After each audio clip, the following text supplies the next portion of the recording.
We comfort ourselves with the belief that wealth, intellect, and high social standing act as barriers against moral ruin.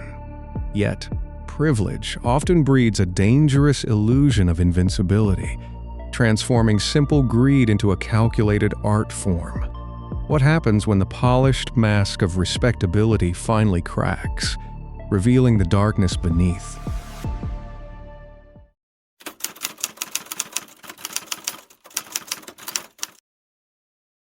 The morning sun baked the asphalt outside a sprawling home in Broward County, Florida. In April 2022, federal agents waited inside unmarked vehicles with their air conditioning turned off. They watched the front door of a wealthy periodontist. Charlie Adelson walked out of his residence and climbed into his vehicle. He believed his vast wealth and social status provided an impenetrable shield. He had spent 8 years convinced he had outsmarted the justice system. The agents surrounded his vehicle and pulled him into custody.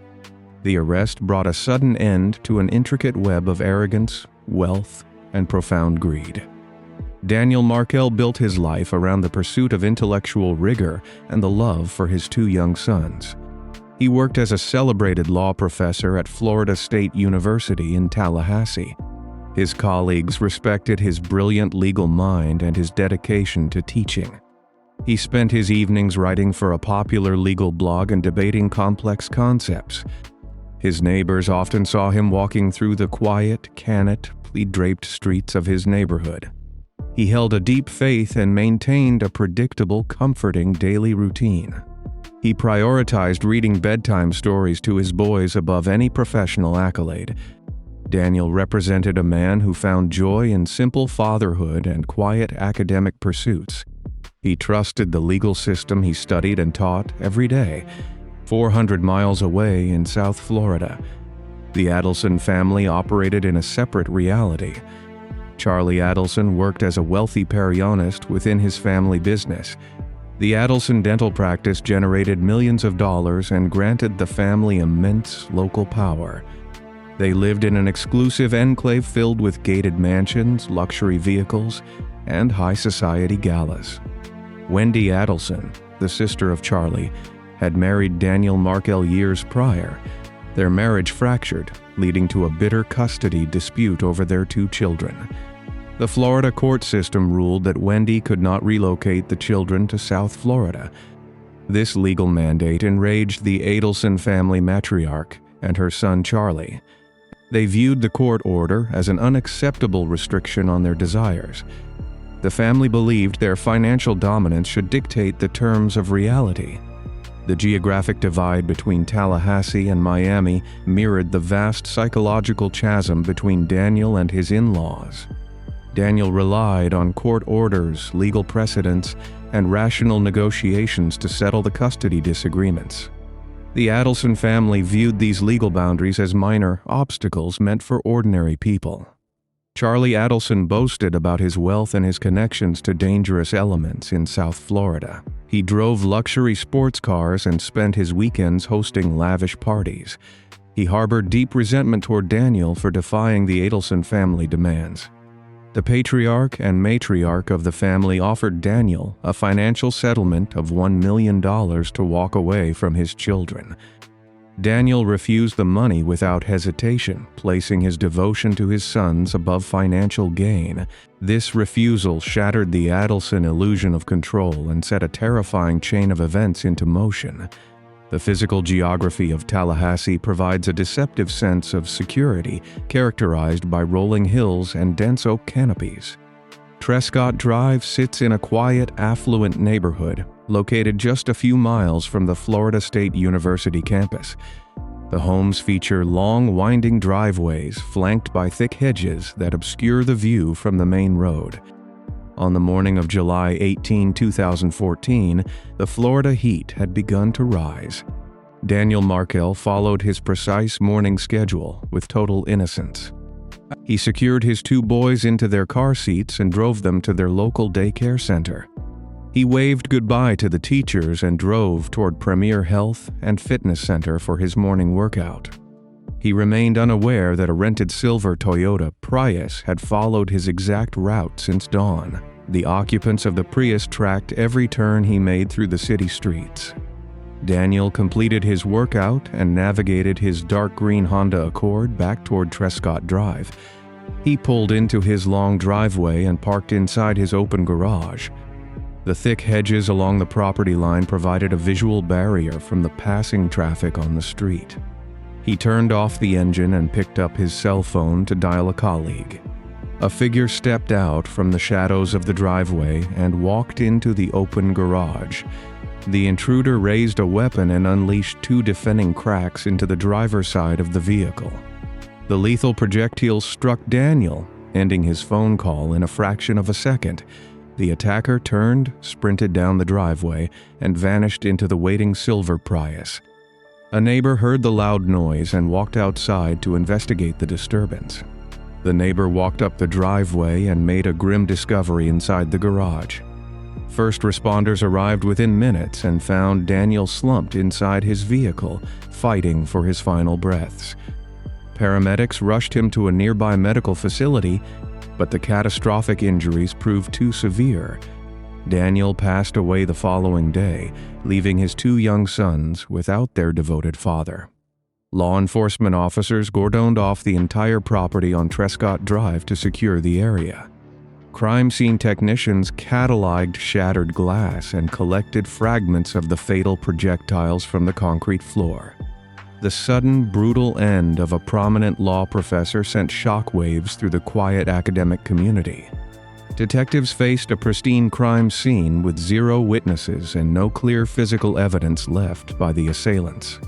The execution of the attack pointed toward a calculated professional plot rather than a random act of violence. The initial phase of the investigation plunged detectives into a confusing maze of academic rivalries and internet disputes. Law enforcement spent the first several weeks examining Daniel Markel and his extensive online presence. They pored over thousands of comments on his legal blog, searching for disgruntled students or angry readers. This exhaustive search for academic enemies proved to be a massive dead end that drained crucial resources. Detectives interviewed dozens of faculty members and former students who all provided solid alibis. The investigators soon realized they had wasted precious time looking at the victim instead of the perpetrators. They pivoted their focus toward the bitter custody battle and the Adelson family in South Florida. Investigators requested footage from municipal transit cameras and local bus systems scattered across Tallahassee. They began building a timeline of every vehicle that entered and exited the city limits on July 18. A breakthrough arrived when detectives reviewed surveillance video from a city bus passing Trescott Drive. The camera captured a distinct silver Toyota Prius fleeing the neighborhood moments after the fatal attack. Investigators pulled toll records from the Florida SunPass system and traced a similar Prius traveling from Miami to Tallahassee. The rental records pointed to a man named Luis Rivera, an individual with a known criminal history in South Florida. Cell phone tower data placed Rivera and another man, Sigfredo Garcia, in Tallahassee on the exact morning of the attack. Detectives discovered that Sigfredo Garcia shared 2 children with a woman named Catherine Mabanwa. Catherine Magapungwa worked at the Adelson Dental Institute and maintained a romantic relationship with Charlie Adelson. The physical distance of 400 miles between the crime scene and the Adelson family vanished. The detectives had uncovered the direct human link between the hitman and the wealthy perionist. Despite gathering this massive trove of digital evidence, the investigation hit an infuriating legal roadblock.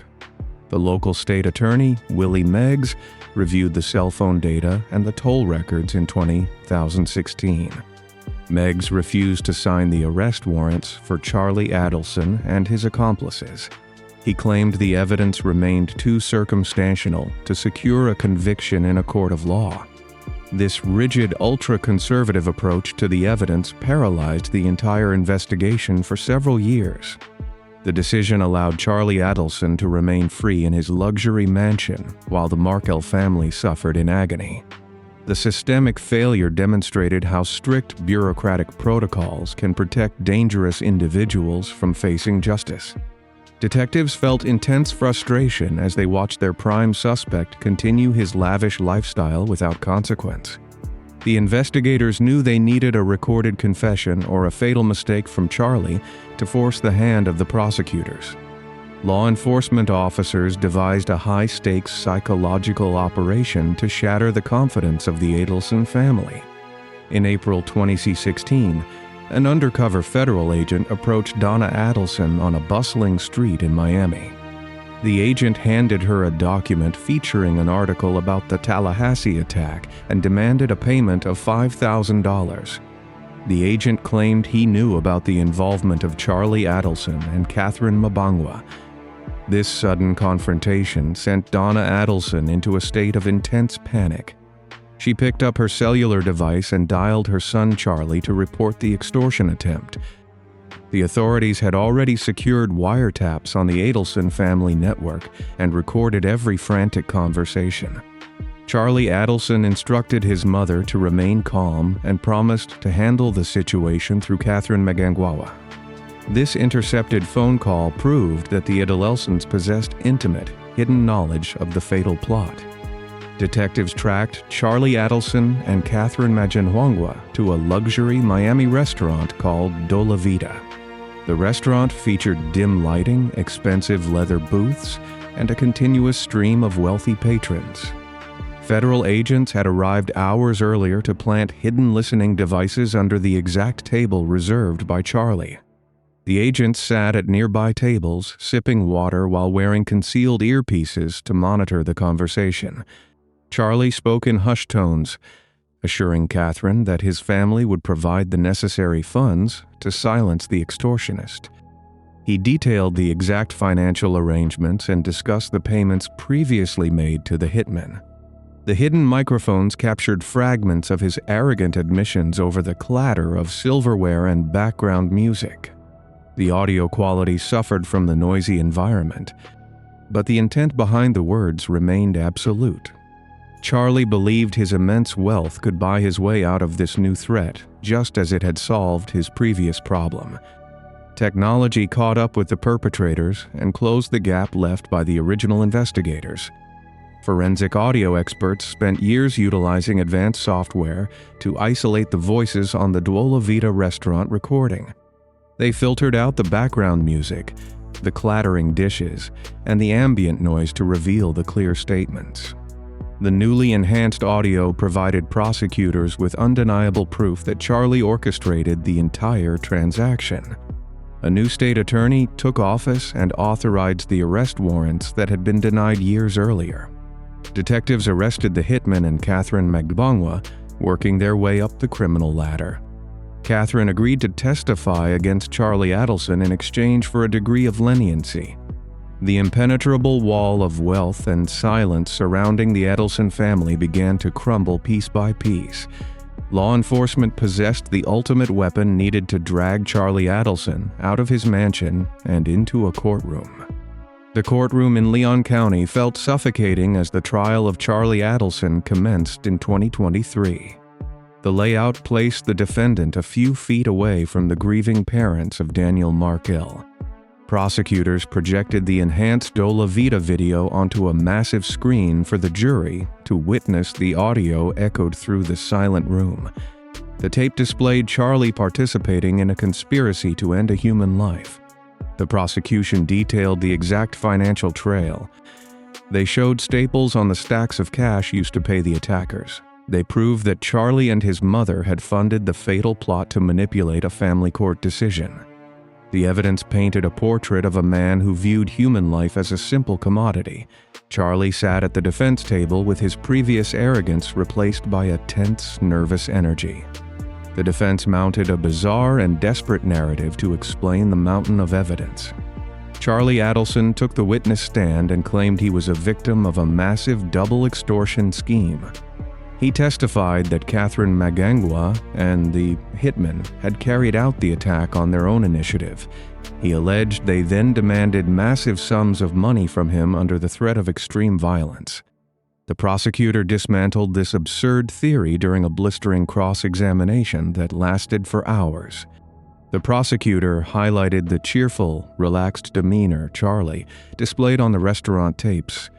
This behavior contradicted the actions of a terrified extortion victim fearing for his life. Charlie struggled to explain why he never contacted law enforcement to report this alleged threat against his family. His testimony revealed a deep-seated narcissism and a belief that he could manipulate the jury with his smooth talking.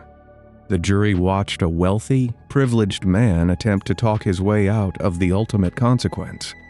The trial reached its zenith during the final closing arguments presented by the state. The prosecutor reminded the jury of the true victim. Daniel Markel was a devoted father erased from the lives of his children. The state emphasized that no amount of money provides an exemption from basic moral law. The jury retreated to the deliberation room. The courtroom remained in an agonizing state of suspense. The jurors returned after 3 hours of debate. The judge called the court to order and read the final verdict aloud. The jury pronounced Charlie Adelson guilty of first-degree premeditated execution and conspiracy. The facade of the untouchable South Florida millionaire shattered under the weight of the guilty verdict. The judge sentenced Charlie Adelson to spend the remainder of his natural life inside a maximum security prison without the possibility of parole. Guards placed him in heavy iron shackles and escorted him out of the courtroom. The wealthy Perrionist traded his tailored suits for a concrete cell and a standard-issue uniform. The conviction brought a profound sense of relief to the family and friends of Daniel Markel. The justice system stalled and failed them for nearly a decade before delivering a measure of peace. The children of Daniel continue to grow up without their father. They carry the permanent scars of a dispute they never chose. The conclusion of the trial reinforced the reality that meticulous detective work can pierce the strongest armor of wealth. However, the pursuit of justice for the Markel family did not end with the imprisonment of Charlie Adelson. The shockwaves of the guilty verdict reached the remaining members of the Adelson family in Miami. Donna Adelson, the matriarch who had helped fund the fatal plot, realized the authorities were closing in on her. In November 2023, she purchased a one-way flight to Vietnam, a country lacking an extradition treaty with the United States. Federal agents tracked her movements and rushed to Miami International Airport to intercept her escape. The agents established a perimeter around the boarding bridge and waited for her to approach the aircraft. They arrested Donna Adelson just steps away from the airplane door, holding a one-way ticket to freedom. She now faces the exact same charges that ended the lavish lifestyle of her son. The arrogant belief that money could bend reality destroyed the entire foundation of their family. The tragedy of Daniel Markel serves as a chilling reminder that elite status often breeds a dangerous sense of invincibility. The perpetrators possessed every material advantage, yet chose a path of ultimate destruction because they could not accept the word no. Their greed for total control blinded them to the inevitable consequences of their horrific actions. The meticulous work of dedicated investigators ensured that true justice prevailed over high society corruption. This same dangerous combination of extreme wealth, familial entitlement, and profound moral decay often ends in catastrophic violence. In a sprawling mansion on the other side of the country, another pair of privileged individuals decided to eliminate the obstacles in their lives. The facade of a perfect Beverly Hills family hid a terrifying reality that would soon erupt in a deafening echo of absolute devastation.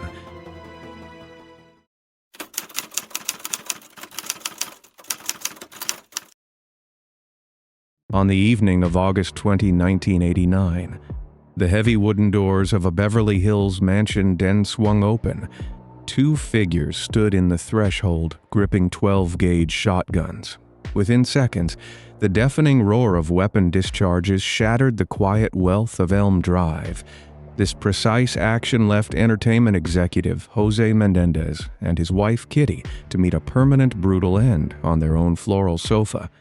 The architects of this tragedy then vanished into the humid California night, initiating one of the most infamous cover-ups in modern history. The geography of Elam Drive exuded absolute security, nestled in the heart of Beverly Hills where towering palm trees cast long shadows over manicured lawns. The Menendez estate sat back from the street, shielded by a wrought iron gate and a vast circular driveway that separated the private sanctum from the public eye. Inside, the architecture boasted soaring ceilings, a grand sweeping staircase, and a wood-paneled den situated at the rear of the first floor. This den served as the ultimate retreat for Jose Menendez, a towering figure in the entertainment industry who built an empire through sheer willpower and rigid control. He demanded absolute perfection from his family, constructing a pristine public image of the ultimate American success story. His wife Kitty maintained this facade, organizing social events while navigating the intense, suffocating expectations of her husband. Behind the heavy oak doors, the reality of the Menendez household harbored immense psychological strain and unspoken dark realities. The parents projected wealth and stability, yet the foundation of their home rested on a volatile dynamic of dominance and submission. To the outside world, the Mendez sons embodied the pinnacle of elite privilege. Lyle Menendez, the elder brother, attended Princeton University, groomed from birth to inherit his father's vast corporate throne. Eric Menendez followed in his brother's footsteps, a competitive tennis player navigating the immense pressure of his father's relentless standards. The boys drove luxury vehicles, wore designer clothing, and spent their youth inside exclusive country clubs. Yet, beneath the veneer of high society, a rooted cycle of alleged abuse and psychological torment defined their daily existence. Jose dictated their relationships, their academic pursuits, and their future careers with an iron grip. This absolute control stripped the brothers of their autonomy, replacing normal familial affection with transactional demands and strict obedience. The estate on Elm Drive transformed from a luxurious sanctuary into a gilded cage, trapping the young men in a continuous cycle of fear and resentment. Their entire existence revolved around satisfying the impossible metrics set by an overarching patriarch. During the sweltering summer of 1989, the fragile ecosystem of the Mendez household reached an irreversible breaking point. Jose discovered a series of academic and behavioral failures that threatened to tarnish the family's immaculate reputation. He threatened to rewrite his massive will, stripping Lyle and Eric of their multi-million-dollar inheritance. The psychological pressure cooker intensified as the brothers faced the total loss of their status, their financial security, and their designated roles in elite society. Decades of alleged severe abuse collided with the immediate threat of complete financial ruin. The brothers realized that their father held the power to erase their futures with a single signature on a legal document. This impending disinheritance catalyzed a desperate dark shift in their mindset. The sons concluded that the only way to escape the suffocating control and secure their freedom was to eliminate the source of their terror. A permanent solution began to take shape in the shadows of the Beverly Hills estate. Days before the fatal encounter, the brothers initiated a calculated logistical plan to secure the necessary instruments for their scheme. They drove over 100 miles south to San Diego, crossing county lines to distance their tracks from their local jurisdiction. Lyle and Eric entered a sporting goods store and presented a stolen identification card belonging to a mutual associate. Using this false identity, they purchased two 12-gauge shotguns and heavy-duty ammunition. The physical distance between the point of purchase and their home in Beverly Hills demonstrated a clear, chilling level of premeditation. They transported the weapons back to the estate, hiding them within the vast confines of the property. The brothers waited for the perfect moment when the household staff departed and the estate fell silent. On the evening of August 20, as Jose and Kitty rested in the den, the brothers retrieved the concealed weapons. The heavy metallic click of the shotgun actions echoing in the hallway marked the absolute point of no return. Following the deafening blasts in the den, the brothers fled the estate, discarding their weapons and purchasing movie tickets to establish a solid alibi. They returned to Elam Drive that night and dialed 911, portraying themselves as hysterical sons who had just made a grim discovery. First responders arrived to find the grand mansion transformed into a chaotic scene of unthinkable destruction. The dense smell of gunpowder still hung in the air of the wood-paneled den. Detectives surveyed the room, noting the sheer volume of damage and the specific targeting of the victims' extremities. This deliberate pattern of destruction led seasoned investigators straight into a massive, time-consuming dead end. Law enforcement officials assumed the tragedy was a professional mafia hit ordered by corporate rivals in the ruthless entertainment industry. The police focused their entire dragnet on external threats, organized crime syndicates, and disgruntled business associates. This initial miscalculation provided Lyle and Eric with a crucial window of absolute freedom and zero suspicion, while detectives chased phantom mobsters across the country. The grieving brothers embarked on an astonishing display of unchecked greed. Instead of retreating into mourning, Lyle and Eric gained access to a life insurance policy and the vast corporate estate. Within weeks, the brothers began liquidating assets and spending money at a staggering, unprecedented rate. Lyle purchased a custom Rolex watch, numerous tailored suits, and a Porsche Carrera.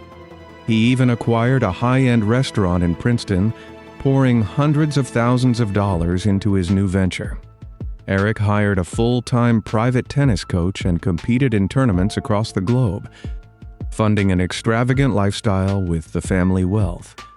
This lavish spending spree involved an estimated $700,000 in mere months.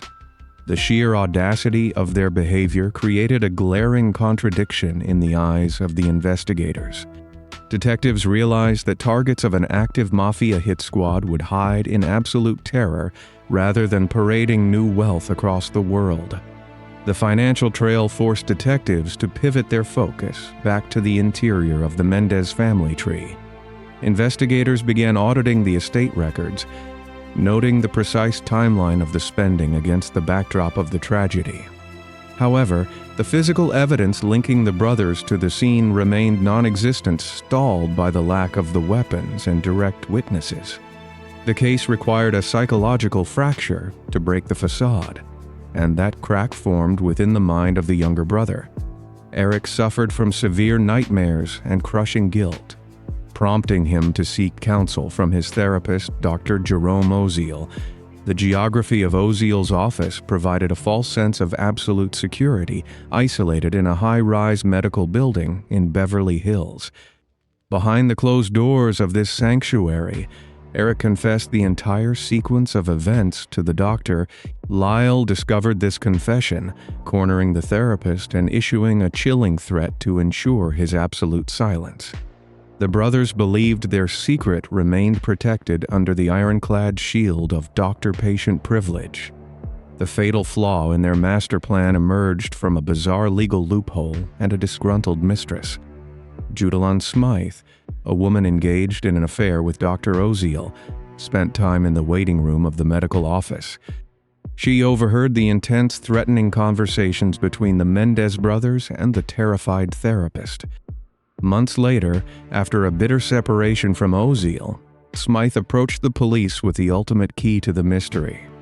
She informed detectives about the existence of audio tapes hidden within a safe deposit box containing the brothers' direct confessions.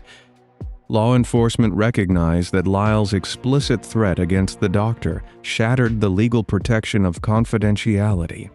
State law mandates that when a patient threatens physical harm, the medical privilege instantly dissolves. Detectives secured a search warrant and breached the bank vault to extract the cassettes. The slow, meticulous process of obtaining and verifying these tapes provided the exact leverage needed to dismantle the brothers' perfect alibi. On a crisp day in March 1990, A tactical police unit surrounded Lyle Mendez near the Beverly Hills estate, cutting off his routes of escape. Law enforcement officers boxed in his vehicle, executing a flawless arrest without a single weapon discharge. The capture sent immediate shockwaves through the elite social circles of California, shattering the illusion of the tragic orphaned sons. Eric learned of his brother's capture while competing in a tennis tournament in Israel. He surrendered to authorities upon his return to the United States, walking directly into police custody. The grand facade of the wealthy, grieving heirs crumbled under the weight of their own recorded words. The investigation reached its zenith as prosecutors played the therapy tapes for a grand jury. The chilling, detached voices of the brothers detailing their actions filled the courtroom. This auditory evidence erased any lingering doubts about external mafia involvement and firmly placed the blame inside the family home. The true horror of the case finally materialized not in the violence of the act, but in the calculated arrogance that followed. The recordings revealed a terrifying lack of immediate remorse, highlighting a pair of masterminds who believed their status made them untouchable. The public realization that the predators lived inside the house, sleeping down the hall from their targets, captivated the nation. Lyle and Eric fooled the media, their extended family, and seasoned detectives for nearly 7 months. Their undoing stemmed directly from their inability to contain their spending and their failure to manage the psychological fallout of their actions. The very wealth they sought to secure became the spotlight that exposed their darkest secret. The architects of this tragedy found themselves entirely stripped of their luxury. They faced the uncompromising reality of the justice system, trading designer suits for standard-issue prison uniforms. The wheels of justice moved at a deliberate pace, beginning with a massive legal spectacle broadcast across the entire nation. In 1994, the first legal proceedings ended in a frustrating stalemate, with 2 separate juries unable to reach a unanimous verdict. The defense argued that the brothers snapped after enduring decades of severe emotional and physical abuse, framing them as the ultimate victims of a tyrannical patriarch. The prosecution countered by highlighting the massive financial windfall and the calculated purchase of the weapons as pure, unadulterated greed.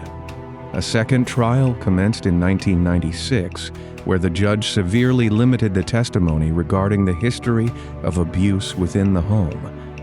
This procedural shift allowed the prosecution to maintain a strict focus on the financial motives and the sheer brutality of the cover-up. The second jury returned a definitive verdict of guilty in the first degree for both brothers. Lyle and Eric were subsequently sentenced to spend the remainder of their natural lives behind concrete walls without the possibility of parole.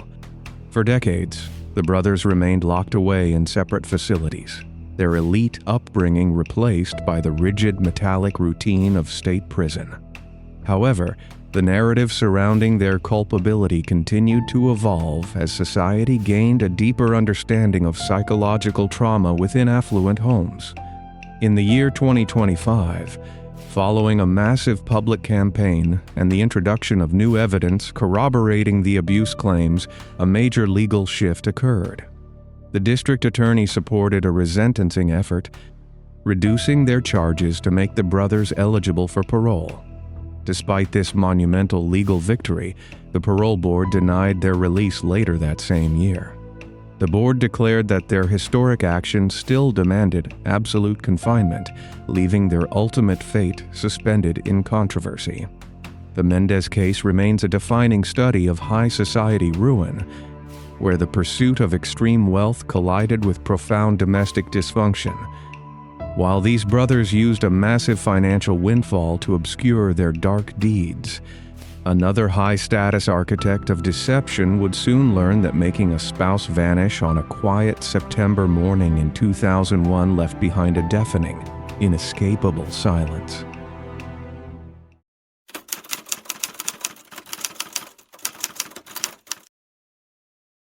The morning of September 11, 2001, brings unprecedented chaos to the nation. However, in the quiet, wealthy enclave of Spencer, New York, a distinct type of dread takes shape. A successful auto tycoon dials emergency services reporting his young wife missing from their sprawling estate. He leaves out the fact that microscopic crimson stains currently mark their garage floor. The town of Spencer, New York, sits nestled among the deep rolling hills of Tioga County. In the late summer of the year 2001, the landscape turns a vibrant orange and gold. The brilliant colors frame long stretches of quiet country roads. At the very edge of town, a sprawling 250-acre estate dominates the landscape. Thick, towering pines hide the property from public view. A winding gravel driveway stretches a quarter-mile from the main road, ending at a massive mansion. Inside this isolated fortress lives Michelle Harris. She crafts Halloween costumes, coordinates carpools, and fills the cavernous home with a sense of genuine warmth. To outsiders, she possesses the ultimate picture of high society perfection. Her husband, Calvin Harris, stands as a prominent titan of local industry. He owns a lucrative chain of automobile dealerships scattered across upstate New York. His face beams from roadside billboards and local television commercials. He projects an image of trustworthy success. However, the private reality within the estate walls reveals a man obsessed with absolute control. He restricts her financial access. He demands strict obedience and belittles Michelle without pause. She decides to break free from the psychological cage. She files for divorce, seeking a fair division of the massive family fortune and primary custody of the children. The impending court date threatens to strip Cal of his pristine public image and his wealth. A bizarre living arrangement takes hold at the estate. The court orders the couple to continue sharing the sprawling mansion until the final divorce decree. Cal occupies the main floor while Michelle restricts herself to an upstairs bedroom. She installs a heavy padlock on her door for personal security. The house transforms into a tense, silent battlefield. Michelle works a modest evening shift at an Italian restaurant in the neighboring town of Waverly to secure her own private savings. She dreams of buying a small, peaceful home just for herself and the children. She circles real estate listings in the local newspaper every morning. Her final divorce hearing looms just weeks away. She never gets the chance to walk through that courtroom door. The evening of September 10th, 2001 begins like any other. Michelle finishes her waitressing shift in Waverly at closing time. She stops at a local establishment to have a quick drink with a friend. She leaves the building just after 11 o'clock at night. She points her minivan down the dark rural highways toward the Spencer estate. The drive requires navigating 15 miles of unlit, winding roads through dense forests. She pulls through the long gravel driveway and parks her vehicle near the detached garage. The heavy wooden garage doors remain shut. From this exact moment, all verified communication from Michelle ceases forever. The next morning, the sun rises on September 11th, 2001. Cal Harris wakes up and proceeds to get his 4 children ready for school. He claims Michelle never came home the night before. He calls the family nanny to come to the estate and take over childcare duties. The nanny arrives at 7 o'clock in the morning and notices Michelle's minivan sitting at the top of the driveway. The keys remain in the ignition. Michelle's purse sits abandoned on the passenger seat. Panic sets in for the nanny, but Cal remains unfazed. He calls his divorce attorney before he ever dials emergency services. At last, he contacts the New York State Police to report his wife missing. Law enforcement arrives at the sprawling estate. The country descends into chaos due to the terror attacks in New York City. This national tragedy draws vast state police resources away from local jurisdictions. Despite the nationwide panic, a small team of Tioga County investigators begins combing through the Harris property. They secure the perimeter around the minivan and walk down the paved walkway toward the family garage. Inside the garage, the investigators notice a small entry alcove leading into the main kitchen. The lighting in the alcove appears dim, illuminated only by a single overhead bulb. On the linoleum floor, a technician spots a cluster of tiny dark red stains. They look like microscopic crimson droplets scattered across the threshold. The investigators secure the alcove and call for a specialized forensic unit. The crime scene technicians apply chemical agents to the floor and walls of the alcove. The chemical reaction glows bright under ultraviolet light. The glow reveals a much larger, recently cleaned area of biological trace evidence. Swabs confirm the crimson droplets belong to Michelle Harris. Investigators fan out across the 250-acre property utilizing tracking dogs and search helicopters. They drag the murky waters of a nearby lake. They dig through fresh soil in the surrounding woods. They find no clothing, no weapon, and no trace of Michelle. Cal Harris retains a powerful defense attorney and ceases all communication with the police. He continues running his car dealerships as if nothing has changed. The investigators face a monumental legal barrier. Without a physical body, the district attorney refuses to move forward with formal charges. Detectives refuse to abandon the file. They spend the next 4 years systematically re-interviewing every waitress, neighbor, and family member connected to the estate. They dig through financial records and uncover a history of threatening remarks. A witness goes on record stating Cal promised to make Michelle disappear. In the year 2005, a newly elected district attorney decides to take a massive gamble. He convenes a grand jury.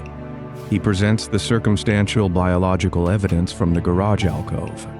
The grand jury hands down a historic indictment against Cal Harris. The trial begins in the year 2007. The proceedings present a fascinating look into high-status legal defense strategies.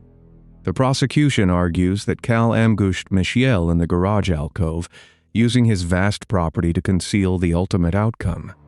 The defense counters with a massive campaign to introduce a factual dead end in the investigation. They point to a local man from Texas who drank at the same bar as Michelle on the night she vanished.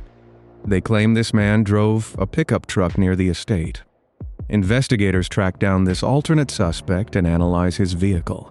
The detectives clear him through verified concrete alibis. Despite the solid police work disproving the Texas man theory, the defense continues to flood the courtroom with reasonable doubt. They hammer the jury with the undeniable fact that the state lacks a physical body. A jury convicts Cal Harris in the year 2007, but the triumph of justice shatters in an instant. A local farmer comes forward the day after the verdict, claiming he saw a woman matching Michelle's description arguing with a strange man on the morning of September 11th. The judge makes a controversial ruling to set aside the jury verdict. Based on this sudden claim, the prosecution must prepare for a second trial, expending massive public resources. The state tries Cal again in the year 2009. A second jury finds him guilty, sending him to state prison. Yet, the high-priced defense team exploits a rigid procedural rule in the appellate courts. They argue the trial judge gave improper hearsay instructions regarding Michelle's statements about her fear of Cal. The appellate court agrees with this technicality. They overturn the second conviction, erasing the hard-won victory of the detectives.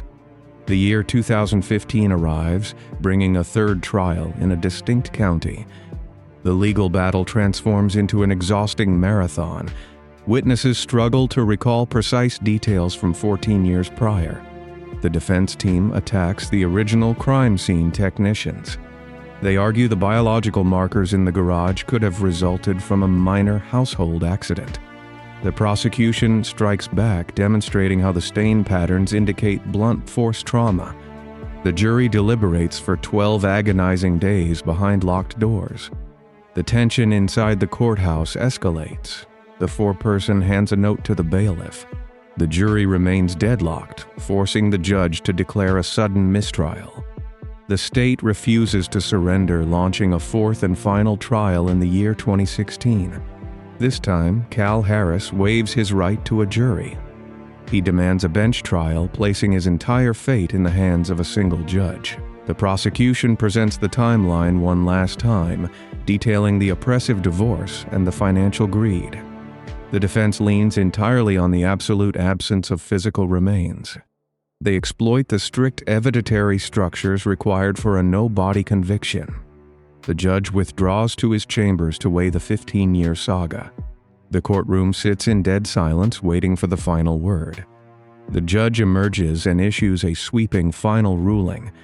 He declares the circumstantial evidence legally indeficient to meet the highest burden of proof. Cal Harris walks out of the courthouse as a free man. The legal system, bound by rigid protocols and relentless appellate loopholes, fails to provide definitive closure for the victim's family. He retains his vast fortune and his sprawling estate. The 4 children grow up under his influence, alienated from their mother's side of the family.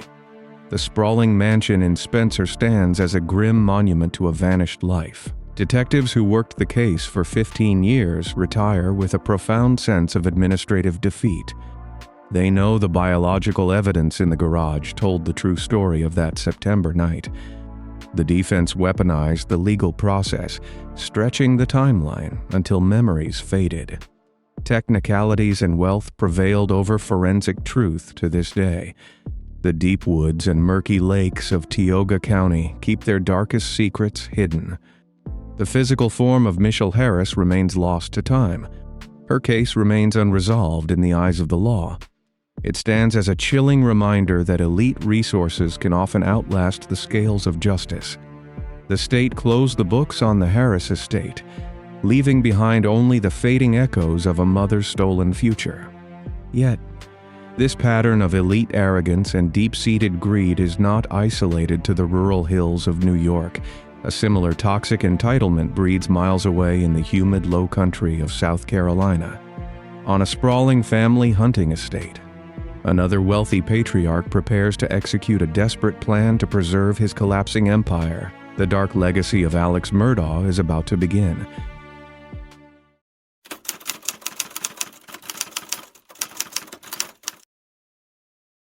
On the humid evening of June 7, 2021, a frantic voice crackled through the dispatch radios in Colton County, South Carolina. Richard Alexander Murdaugh wailed into his telephone, claiming he had returned to his rural hunting estate only to find his wife and youngest son resting lifeless near the dog kennels. The dispatcher heard the desperate pleas of a man shattered by an unfathomable tragedy. Yet beneath the hysterical cries lay a dark, calculated performance designed to shield a crumbling empire. The illusion of the grieving patriarch was about to shatter, exposing a labyrinth of greed, betrayal, and unbridled arrogance. The South Carolina Low Country is a region defined by its dense marshlands, ancient oaks draped in Spanish moss, and winding dark rivers. Throughout the 20th century, this isolated landscape operated under the absolute authority of a single legal dynasty. The Murdaugh family served as the chief prosecutors across a vast multi-county district. Their name commanded immense respect and inspired deep fear among the local population. Richard Alexander Murdaugh inherited this immense privilege and operated a lucrative private law practice. He maneuvered through the local courthouses with an air of untouchable arrogance, manipulating the scales of justice to suit his personal desires. His wife, Maggie, sought a peaceful existence far away from the chaotic demands of her husband's intense legal empire. She found solace at their coastal beach house, dedicating her days to her beloved dogs. Their youngest son, Paul, adored his mother and spent countless hours working the land at the family's rural hunting property. Despite facing severe legal troubles of his own, Paul maintained a deep protective bond with Maggie. The sprawling 1,700-acre hunting estate, known as Moselle, served as the ultimate symbol of the family's wealth. The main residence sat at the end of a long, sweeping driveway lined with towering trees. The dog kennels lay a significant distance away, separated by a dense canopy of woods and a rugged, unpaved path. This vast separation granted a terrifying acoustic isolation to the kennel grounds. If something terrible happened at the edge of the property, the thick tree line would swallow the sound. No one resting in the comfort of the main house would ever hear the echoes of distress. The heavy southern humidity and the deafening hum of cicadas provided a constant, natural noise-canceling curtain. This geographical layout made the kennels an ideal secluded environment for covert activities. The vast distances between the structures required visitors to use off-road vehicles or walk for extended periods in complete darkness. The estate was a private kingdom shielded from the prying eyes of neighbors and passing traffic. By the start of 2021, a silent crisis tightened its grip around the patriarch. The chief financial officer of his own law firm initiated an internal audit of missing attorney fees.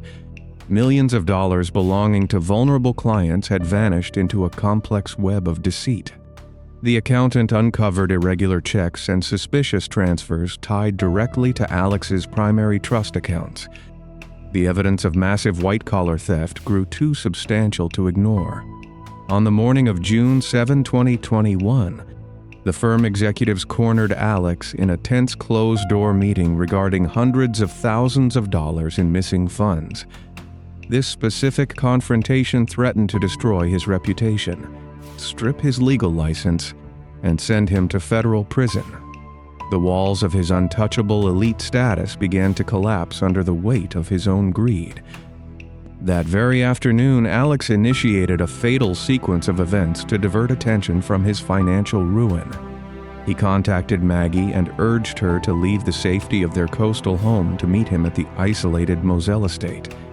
Maggie hesitated, texting a close confidant that her husband was exhibiting strange behavior. She felt an unsettling apprehension about returning to the dark, sprawling property. Despite her deep reservations, her loyalty to the family pulled her back to the rural hunting grounds. She arrived at the property just as the fading sun dipped below the dense tree line. The shadows lengthened across the estate, cloaking the vast distances between the main house and the outlying structures. The trap was set in motion, hidden beneath the guise of a routine family gathering. Law enforcement agents swarmed the Moselle estate late in the evening of June 7. Detectives cordoned off the kennel area, their flashlights piercing the thick blanket of darkness. Because of the Murdaugh family's immense regional power, local officials treated Alex with catastrophic deference. Standard protocols mandate the immediate isolation of the person reporting the crime and the confiscation of their clothing. The initial responders ignored these rigid procedures, allowing the prime suspect to roam the active scene and contaminate vital evidence. They did not execute an immediate search warrant on his vehicle or his person in those crucial first hours. This infuriating systemic failure granted an elite predator the freedom to manipulate the narrative. The local justice system bowed to the very man they should have detained, blinding the early stages of the investigation. While detectives searched the swamps for an elusive phantom, financial agents dug into the law firm's ancient ledgers. They audited decades of trust accounts, tracing a labyrinth of stolen settlement funds. The agents discovered a shocking pattern of exploitation targeting grieving widows and disabled victims. Alex had funneled these settlements into a fake bank account designed to mimic a legitimate financial institution. The regional banking authorities failed to flag these massive irregular transfers, exposing a glaring loophole in financial oversight.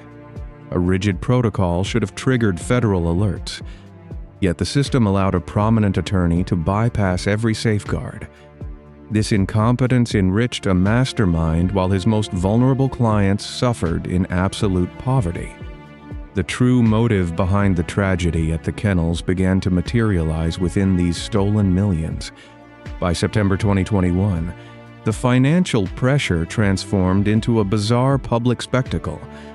Alex orchestrated a staged roadside event on a rural highway in Hampton County. He called authorities to claim a random assailant approached his vehicle and fired a weapon at his head. Detectives arrived at the desolate stretch of asphalt and mapped the tire tracks. The physical evidence at the scene told a different story than the dramatic narrative presented by the caller.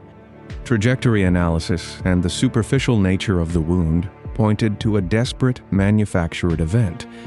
Investigators deduced the patriarch arranged the incident to secure a massive life insurance payout for his remaining son.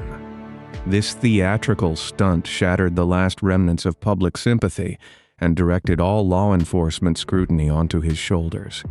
Despite the unraveling financial frauds, investigators faced a massive dead end regarding the events at the Moselle Kennels.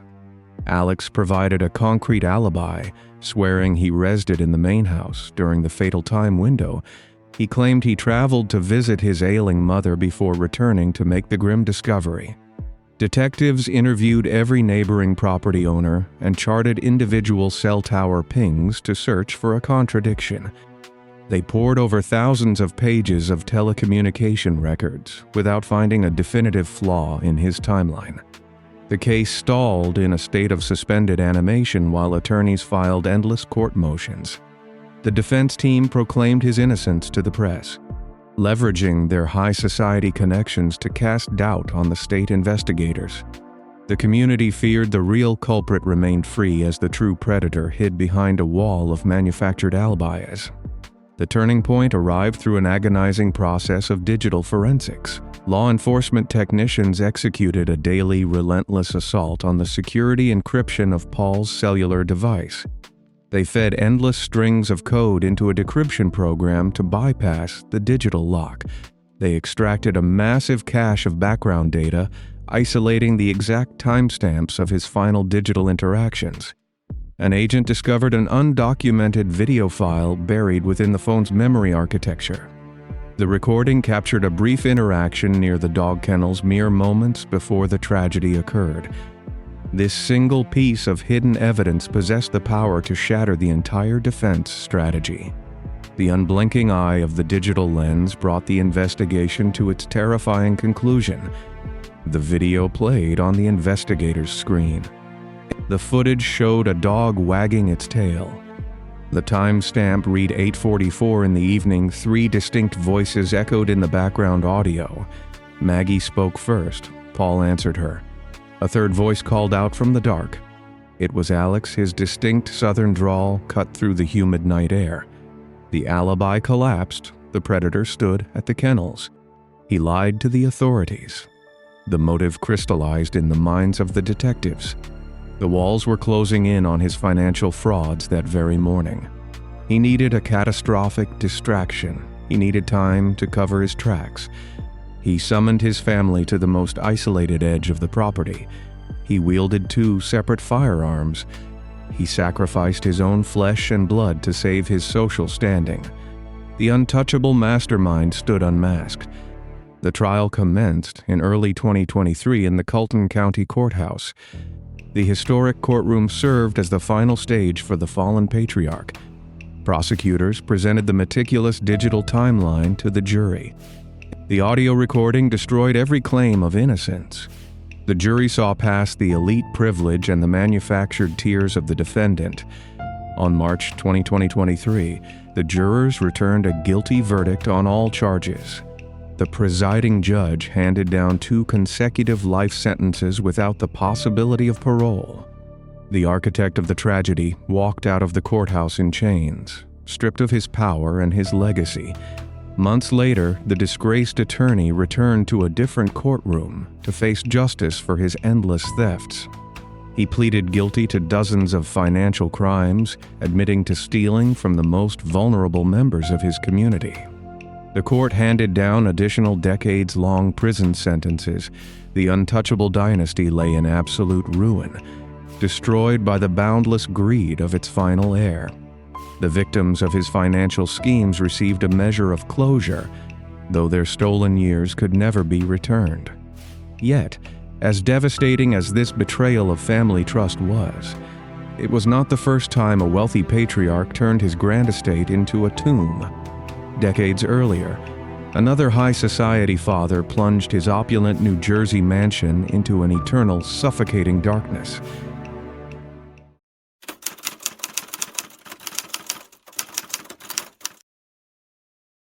On November 9, 1971, police approached the Victorian mansion at 431 Hillside Avenue in Westfield, New Jersey. The 19-room estate sat in total darkness for weeks, save for continuous organ music leaking through the leaded glass windows. Officers forced the heavy oak door open and stepped into an oppressive interior chill where the heating system was disabled. Their flashlights swept across the grand ballroom, illuminating 4 sleeping bags that held the complete destruction of a prominent high society family. To the affluent citizens of Westfield, the List family represented the absolute pinnacle of suburban respectability. John List was a 46-year-old actuary who wore 3-piece suits and taught Sunday school. His wife, Helen, centered her daily life around raising their 3 children inside their elite neighborhood.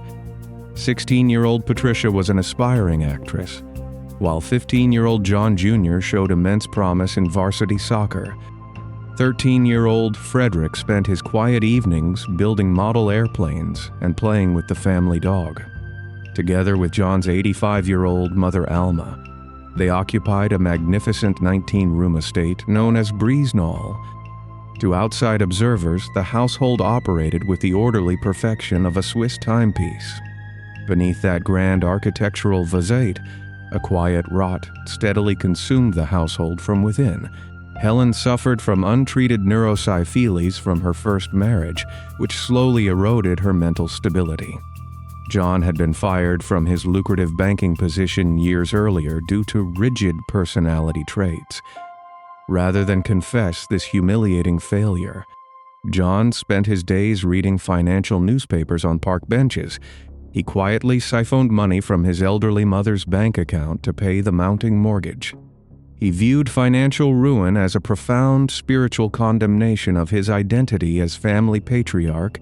By autumn of 1971, public exposure of his professional failure became terrifyingly inevitable. The point of no return arrived on November 2, 1971. When John enacted a calculated plan, he sat at the kitchen table and watched his 3 children eat breakfast before they departed. Once the front door clicked shut, John walked upstairs to the master bedroom where Helen sat. Without warning, he raised a 9mm handgun and brought her life to a silent end right beside the bed. He then ascended the second flight of stairs to the 3rd-floor attic apartment occupied by Alma. As she prepared her morning meal, John ended her 85-year life with a single, precise shot.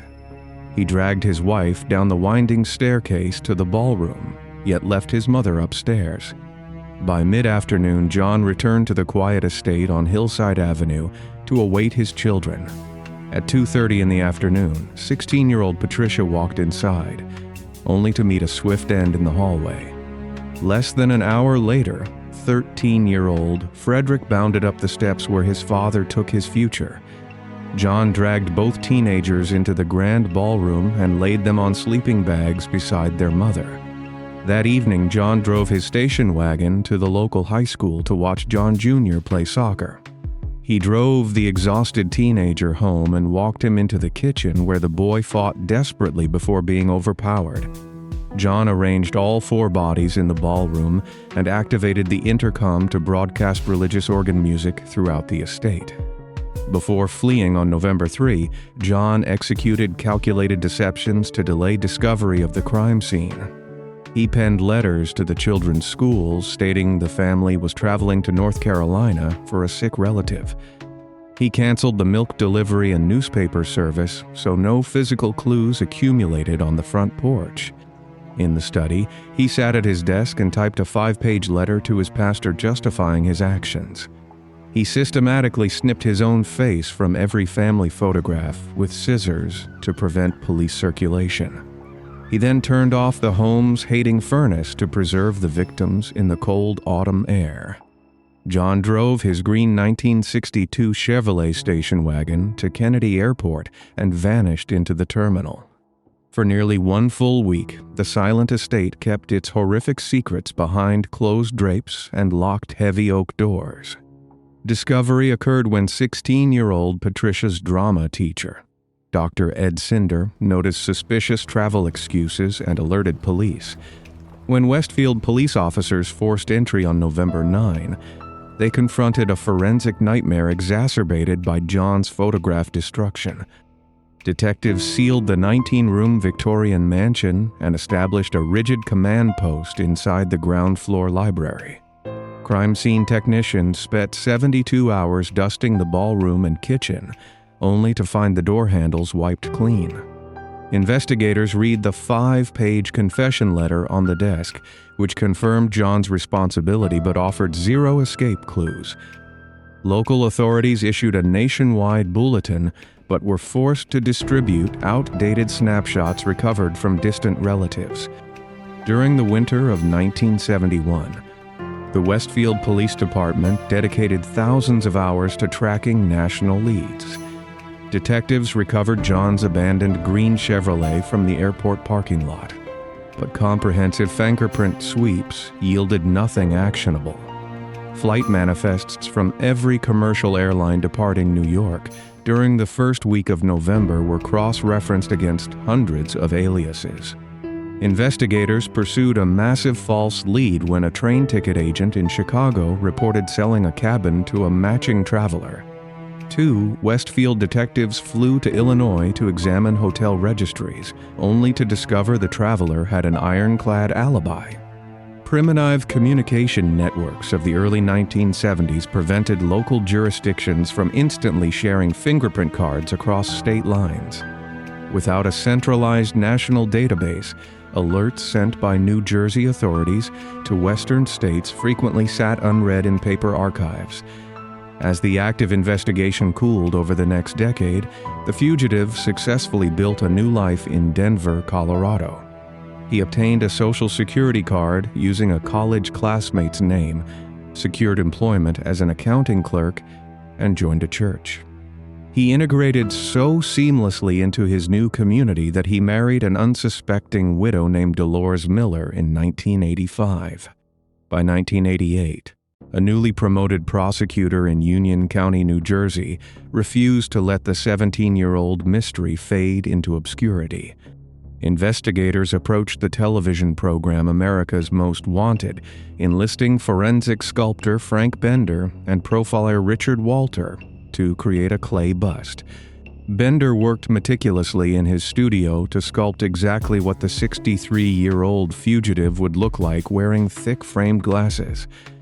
On May 21, 1989, the network broadcast the story to over 22 million households, triggering a massive tip surge. Among the millions watching the broadcast on May 21 was a woman residing in Richmond, Virginia, who stared at the screen. She recognized the thick glasses, receding gray hairline, and rigid posture of the clay bust as her neighbor, Robert Peter Clark. She immediately contacted the federal tip line, providing investigations with the exact home address and workplace details of the man.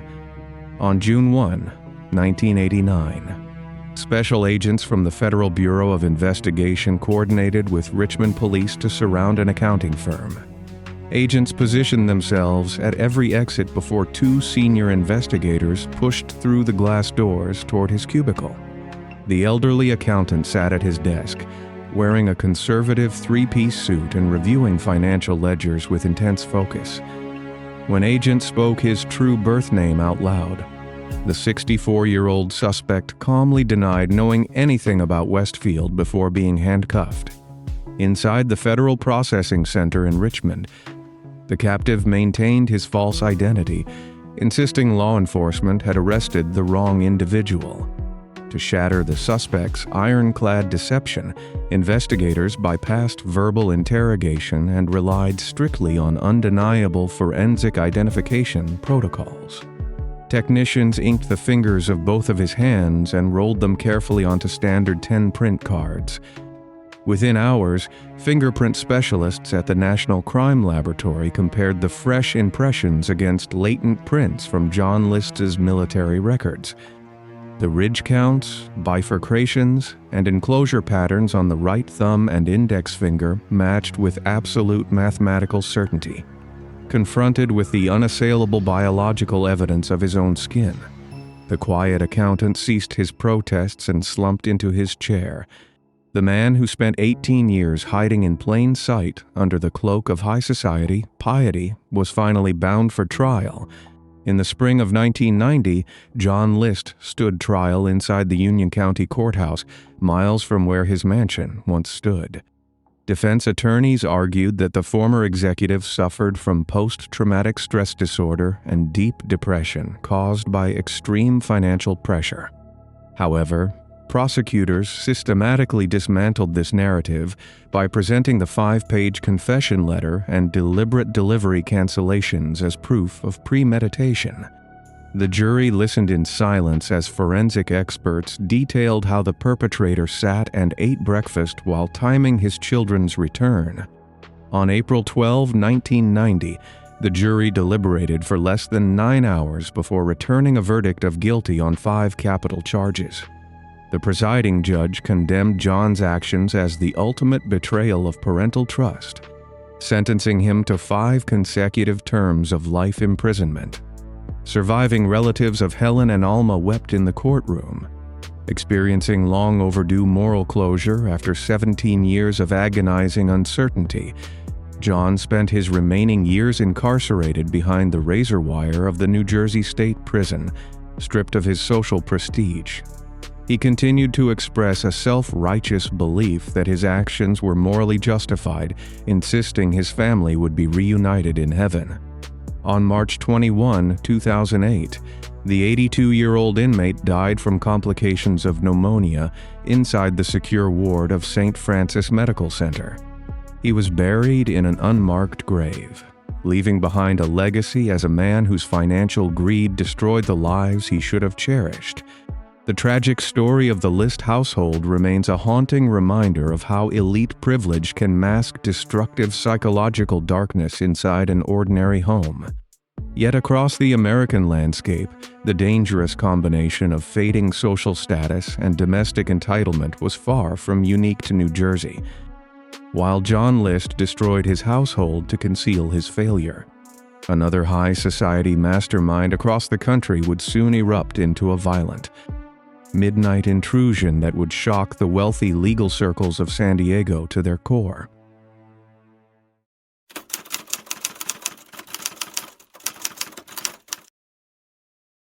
In the pre-dawn shadows of November 5, 1989, a thick marine layer blankets the wealthy Marston Hills neighborhood of San Diego. The quiet air carries only the distant hum of ocean waves and the rhythmic clicking of a stolen house key turning inside a heavy wooden door. A figure steps into the grand foyer of a Georgian-style mansion, moving with absolute purpose toward the second-floor master suite. Inside the darkened bedroom, prominent attorney Daniel Bordick and his new bride Linda sleep unaware of the intruder looming over their bed. In a matter of seconds, 5 deafening blasts shatter the morning silence and bring a devastating end to a bitter high society dispute. The echoing cracks of the revolver mark the final terrifying conclusion to years of ignored warnings. Before the court battles and the tragic end, Daniel and Betty Broderick presented the ultimate portrait of the American dream. The couple met in the late 1960s at the University of Notre Dame, where Daniel studied medicine and Betty pursued early childhood education. They married soon after, forging a partnership built on immense sacrifice and relentless ambition. Betty taught school, managed the household, and cared for their growing family while Daniel completed medical school and then enrolled at Harvard Law School. She baked, cleaned, and stretched their meager budget to ensure her husband could focus on acquiring his prestigious dual degrees. When Daniel secured a position at a top law firm in San Diego, the couple ascended into the elite ranks of Southern California society. They joined exclusive country clubs in La Cula, purchased luxury vehicles, and sent their 4 children to private academies. Betty believed she earned this life of comfort through years of unwavering devotion and financial struggle. To the outside observer, the Broderick family possessed limitless wealth, unshakable status, and a perfect future. The illusion of perfection cracked as Daniel established his own highly lucrative medical malpractice firm. His extended hours at the office created a profound distance in the marriage, leaving Betty isolated in their sprawling coral-colored estate. The quiet tension escalated in the fall of 1983 when Daniel hired a 21-year-old former flight attendant named Linda Kolkina as his legal assistant. Linda brought a youthful, vibrant energy to the office, creating a stark contrast with the domestic exhaustion Betty experienced at home. Whispers of an office romance soon reached Betty, prompting fierce arguments and agonizing suspicions. Daniel denied the accusations, calling his wife unstable and paranoid while continuing his relationship with his young assistant. Linda found herself caught in a volatile dynamic, blinded by the glamour of Daniel's elite world and unaware of the profound danger building around her.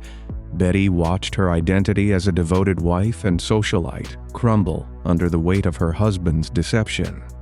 The resulting psychological devastation transformed a dedicated mother into a woman consumed by a deep, relentless desire for retribution. The point of no return arrived when Daniel moved out of their shared home and filed for a formal separation. He weaponized his extensive legal expertise to dominate the divorce proceedings, leaving Betty legally outmaneuvered and financially restricted. Daniel obtained sole custody of their 4 children, using court orders to isolate Betty from the family she had dedicated her life to raising. The legal system, fluent in the language of property and contracts, failed to manage the intense psychological fallout of the separation. Betty retaliated with calculated acts of destruction aimed at Daniel and his pristine new life with Linda. She drove her Chevrolet Suburban through the front door of Daniel's new house, shattering the glass and wood in a spectacular display of rage. On another occasion, she gained access to the property and smeared a Boston cream pie across Daniel's expensive clothing and personal files. Despite these severe escalations, the courts treated the dispute as a routine civil matter rather than a developing threat. Daniel finalized his divorce and married Linda in a tense, heavily guarded ceremony in the spring of 1989. The new marriage pushed Betty past the boundaries of mere property damage into a state of obsessive, unrelenting harassment. She left hundreds of profane, threatening messages on the couple's answering machine, filling endless cassette tapes with promises of total destruction. Linda lived in a state of constant anxiety, terrified by the sheer volume of vitriol directed at her and her new husband. She implored Daniel to wear a bulletproof vest, recognizing a lethal intent that the authorities dismissed. Friends and acquaintances in their elite social circle distanced themselves, viewing Betty's behavior as a disgraceful public spectacle rather than a genuine warning sign. The family court judges imposed fines and temporary psychiatric holds, yet they failed to implement permanent protective measures. Daniel relied on his status and legal brilliance, believing his court orders acted as an impenetrable shield against physical harm. This fatal underestimation of his ex-wife's capability set the stage for a catastrophic failure of the justice system. The escalating harassment served as the prologue to a meticulously planned act of final vengeance. The investigation into the events leading up to the fatal morning revealed a flawed legal apparatus ill-equipped to handle high society stalking. Local law enforcement responded to disturbances at the Broderick residence. Yet officers hesitated to arrest the prominent ex-wife of a powerful attorney. Responding deputies categorized the frantic calls from Linda as a standard domestic dispute, filing reports that gathered dust in the police archives. A critical jurisdiction conflict paralyzed the system, as the harassment spanned multiple city districts and fell between the cracks of different court jurisdictions. Officers cited the lack of direct physical assault as a reason to avoid taking Betty into custody, relying on rigid protocols over common sense. Daniel obtained multiple restraining orders, but the paper documents carried no physical weight against a woman with nothing left to lose. The San Diego Police Department possessed all the puzzle pieces, yet a culture of deference toward affluent citizens prevented any meaningful intervention. This systemic paralysis gave Betty the time and space needed to transition from verbal threats to lethal preparation.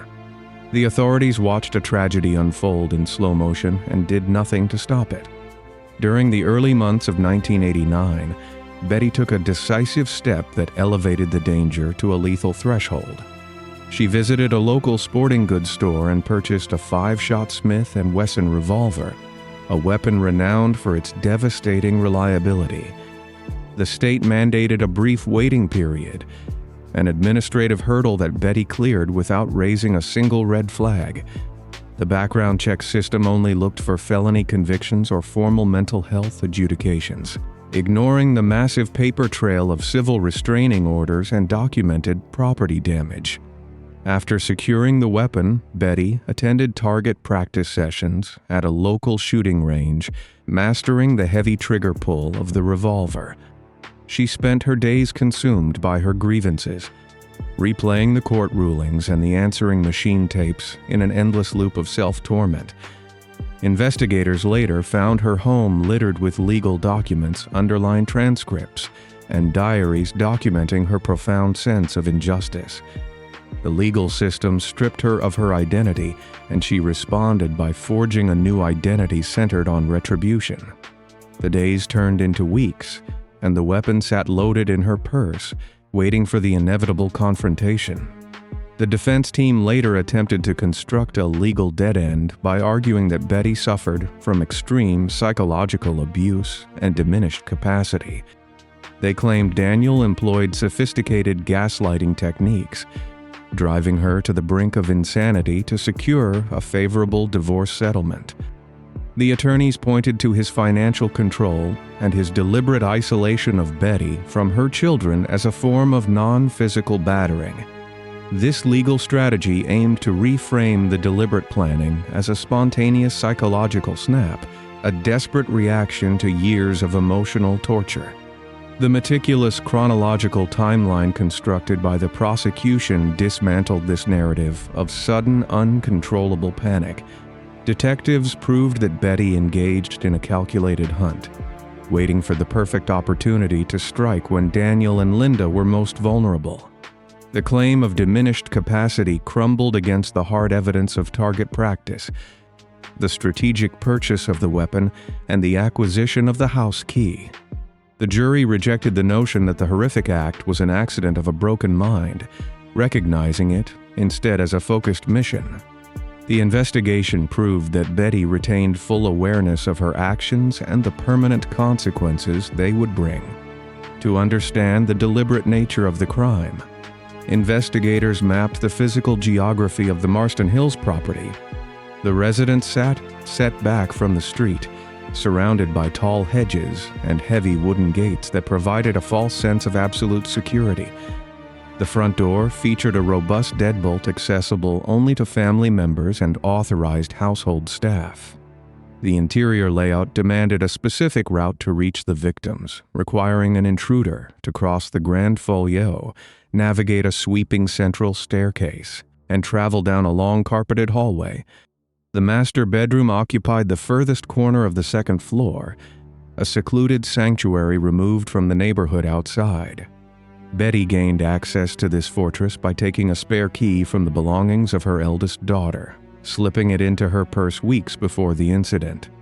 This critical breach of security transformed the impenetrable mansion into a fatal trap for the sleeping couple. The physical distance between the front door and the bed required a sustained conscious effort to cross, destroying any claim of a momentary lapse in judgment. The geography of the house dictated that every step taken toward the bedroom was a deliberate choice to end two lives. The timeline converges at 5:30 in the morning on November 5th, 1989. Betty stops her vehicle a short distance from the Marston Hills property. She avoids the glare of the sodium streetlights. She walks up the dark driveway and retrieves the stolen key. She inserts the metal into the heavy front door. The deadbolt disengages with a sharp click. The mechanical sound echoes through the silent, sleeping house. Betty steps into the foyer with the revolver hidden in her pocket. She moves up the wooden stairs with practiced terrifying silence. The darkness of the bedroom erupts in blinding flashes of light. Betty raises the heavy weapon and pulls the trigger. She discharges the first round directly into the mattress. Linda attempts to sit up in the chaotic noise. The second shot strikes the young bred with devastating precision. Daniel reaches in the dark for the telephone on the wooden nightstand. Betty fires 3 more times into the shadows. The final impacts ensure that her former husband meets a permanent end on the bedroom floor. She severs the phone cord from the wall and walks out into the cool morning air. The wheels of justice ground forward toward a highly publicized trial. The first legal proceeding ended in a frustrating mistrial.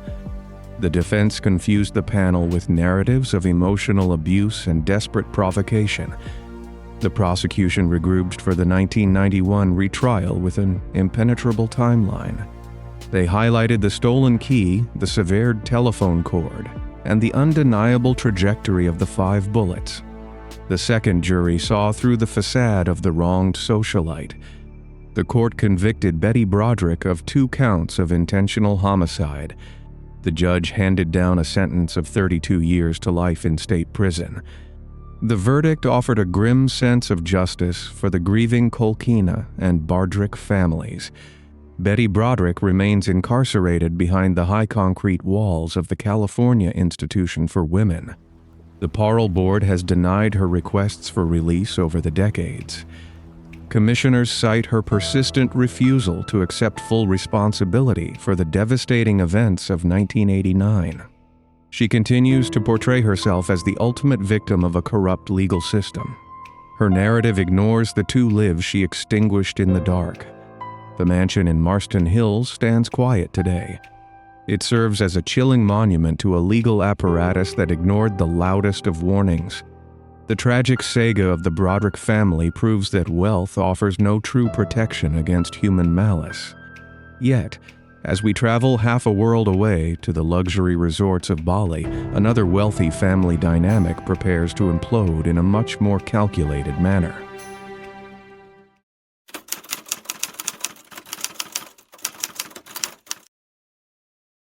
The humid morning air of August 12, 2014, hung heavy over the opulent entrance of the St. Regis Bali Resort. A silver taxi idled near the grand lobby, its trunk wide open, waiting for 2 American guests who had just deposited a massive silver suitcase wrapped tightly in plastic tape. The driver watched the hotel doors, tapping his fingers against the steering wheel, but the young couple never emerged from the resort. Instead, a vigilant hotel security guard noticed a dark crimson fluid seeping from the corners of the heavy luggage, pooling onto the pristine stone driveway. They tried the thick zipper apart, expecting to find smuggled goods or ruined wine. Instead, they made a grim, horrific discovery that would expose a sprawling international web of extreme privilege, relentless greed, and ultimate familial betrayal. Before the tragedy in Indonesia, Sheila von Weissmack lived a quiet, cultured life within the affluent, tree-lined neighborhoods of Oak Park, Illinois. She was a wealthy Chicago socialite, a respected intellectual, and the widow of highly acclaimed jazz composer James Mack. Their multi-level home stood as a testament to a life dedicated to the arts, filled with towering bookshelves, classical records, and a grand piano resting in the center of the living room. Friends remembered Sheila as a gentle, sophisticated woman who spent her afternoons organizing community charities and hosting intimate dinner parties. She held a deep, profound love for classical literature and global travel, hoping to share the beauty of the world with those she loved. However, beneath the elegant veneer of her high society existence, a profound domestic struggle consumed her daily routine. Her entire universe revolved around her only daughter Heather, a young woman who had been given every material advantage life could offer. The dynamic within the Oak Park home shifted drastically after James Mack passed away in 2006. He left behind a vast fortune, placing $1.5 million into a carefully structured trust fund. The strict legal terms of the trust designated Sheila as the sole custodian of the finances until Heather reached the age of 30. This rigid financial boundary enraged the teenage Heather, who demanded immediate, unrestricted access to the family wealth. As the years progressed into the early 2010s, Heather began associating with a turbulent crowd, eventually introducing her mother to a young man named Tommy Schaefer. Sheila immediately recognized a shift in her daughter, noting how the young man encouraged Heather to rebel against the household rules. Police records from Oak Park document dozens of emergency calls made by Sheila, asking authorities to intervene during severe domestic disputes. Despite the continuous emotional abuse she endured, Sheila refused to abandon her daughter, holding on to a desperate hope that she could save the young woman from a destructive path.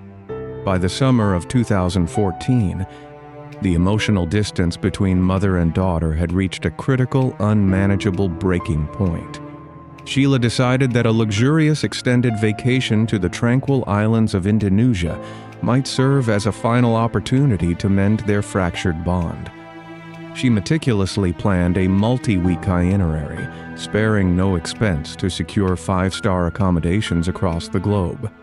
She booked a spacious, elegant suite at the St. Regis Bali Resort, located on the pristine southern coast of the island. The resort featured sprawling manicured gardens, private beach access, and an atmosphere designed for absolute serenity. Sheila envisioned quiet dinners and long walks along the ocean, hoping the change of scenery would strip away the toxic influences back in Chicago. She packed their bags, completely unaware that her daughter viewed this extravagant trip not as a family reconciliation, but as an isolated trap. The mother and daughter boarded their international flight, leaving the safety of Illinois behind for the remote shores of the Indian Ocean. The pair arrived in Bali on August 8, 2014, but the idyllic paradise provided no relief from the simmering household tension. Heather carried a massive secret one she knew would sever her mother's financial support completely. She was pregnant with Tommy Schaefer's child, a fact she actively concealed while walking the sunny beaches of the resort. While Sheila rested in their lavish room, Heather secretly accessed her mother's credit cards. She used the stolen funds to purchase an emergency first-class international ticket for Tommy, flying him out to the Indonesian island without her mother's knowledge. He landed at the Denpasar International Airport on August 12, navigating the crowded terminal and securing a taxi straight to the St. Regis. He checked into a separate room under a false pretense, waiting for the perfect moment to execute a terrifying plan. The trap had been set, enclosing Sheila in a foreign country surrounded by the two people she feared most. The physical layout of room number 317 offered no immediate avenue for escape. The suite featured heavy oak doors, thick plush carpets that absorbed sound, and large floor-to-ceiling windows overlooking the roaring ocean surf. On the morning of August 12, a sharp knock echoed against the wooden door of the suite. Sheila walked across the carpet and opened the door, expecting a room service attendant delivering breakfast. Instead, she found Tommy Schaefer standing in the hallway, carrying a heavy metal fruit bowl concealed by his side. The immediate shock of seeing the young man she had banned from her home paralyzed the Chicago socialite. Heather stepped up behind her mother, locking the heavy suite door from the inside with a resounding metallic click. Sheila was trapped within the luxury suite, cut off from the hotel staff by the thick soundproof walls of the resort. A fierce, one-sided verbal confrontation erupted regarding the stolen credit card and the hidden pregnancy.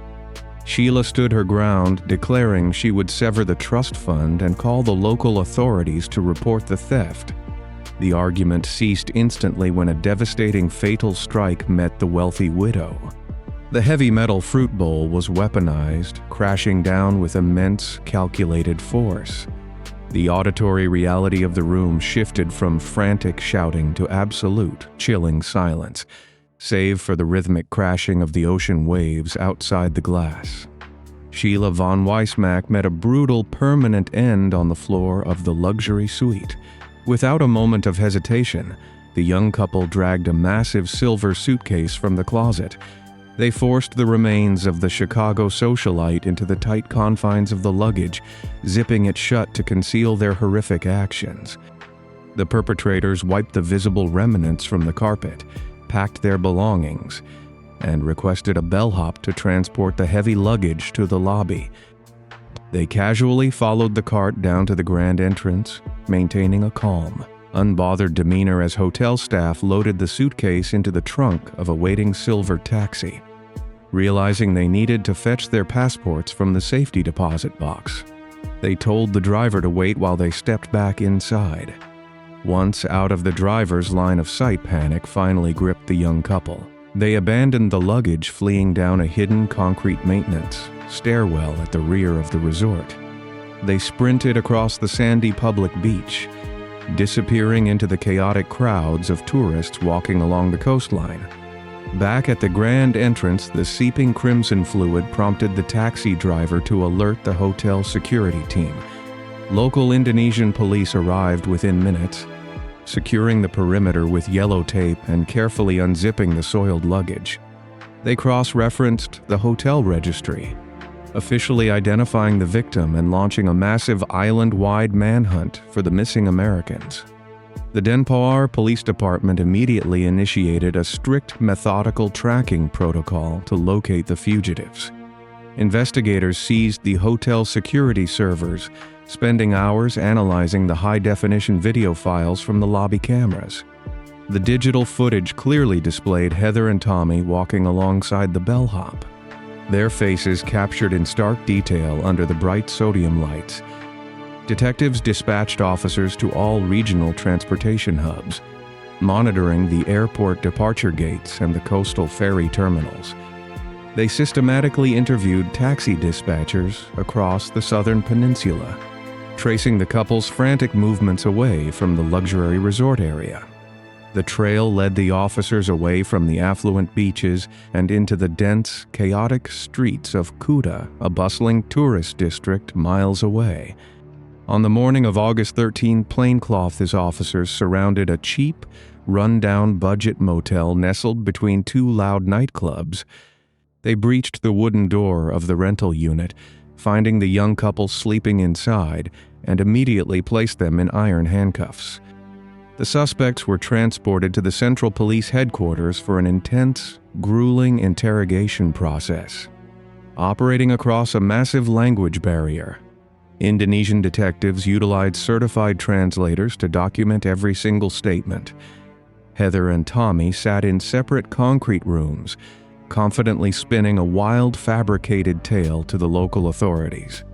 They claimed a heavily armed gang of local criminals had stormed room 317, taking them hostage and eliminating Sheila during a botched robbery. The arrogant couple believed the foreign police force would lack the technological resources to verify their claims. However, the lead detectives systematically dismantled this grand lie using the hotel's electronic infrastructure. They pulled the digital server logs from the electronic door lock on the luxury suite, proving no unauthorized keycards had entered the room. Furthermore, the hallway camera timestamps confirmed nobody else had walked down that specific corridor during the morning in question. Realizing the robbery narrative had collapsed, the defense team initiated a calculated legal pivot, creating a significant factual dead end for the prosecution. The legal counsel argued that Sheila was a highly volatile, controlling mother who had aggressively attacked Tommy in a fit of uncontrollable rage. They attempted to utilize an obscure legal loophole in the Indonesian criminal code regarding sudden provocation and temporary self-defense. The strategy aimed to reduce the primary charge from calculated premeditation to a lesser spontaneous manslaughter charge. This tactic intentionally weaponized the documented history of domestic disputes back in Oak Park, twisting the narrative to frame the true victim as the primary aggressor. The defense filed formal petitions demanding the court recognize the fatal strike as a tragic, unavoidable accident fueled by maternal aggression. The Indonesian prosecutors paused their charging documents, realizing they needed undeniable physical evidence to defeat this cynical narrative. They required definitive proof that the fatal encounter was entirely one-sided and thoroughly planned long before the couple arrived in Bali. The investigative focus returned entirely to the physical evidence collected inside room number 317. Forensics teams meticulously processed the luxury suite, dusting the heavy metal fruit bowl for microscopic fingerprint ridges. They transported the weapon to the regional crime laboratory, comparing the metal handle to the specific blunt force trauma documented during the official autopsy. The chief medical examiner issued a devastating report that completely shattered the defense's theory of a single defensive push. The autopsy confirmed the strikes were repeated, forceful, and delivered with overwhelming malice, proving the victim had no opportunity to defend herself. Additionally, crime scene technicians found 0 defensive wounds or bruising on Tommy Schaefer's body, confirming he was never attacked. The physical evidence solidified the reality that the Chicago socialite was ambushed within the enclosed space of her own room, with the self-defense theory scientifically eradicated. Investigators sought the final puzzle piece to prove the overarching financial motive. Bridging the international gap, the Federal Bureau of Investigation in Chicago joined forces with the Denpasar authorities.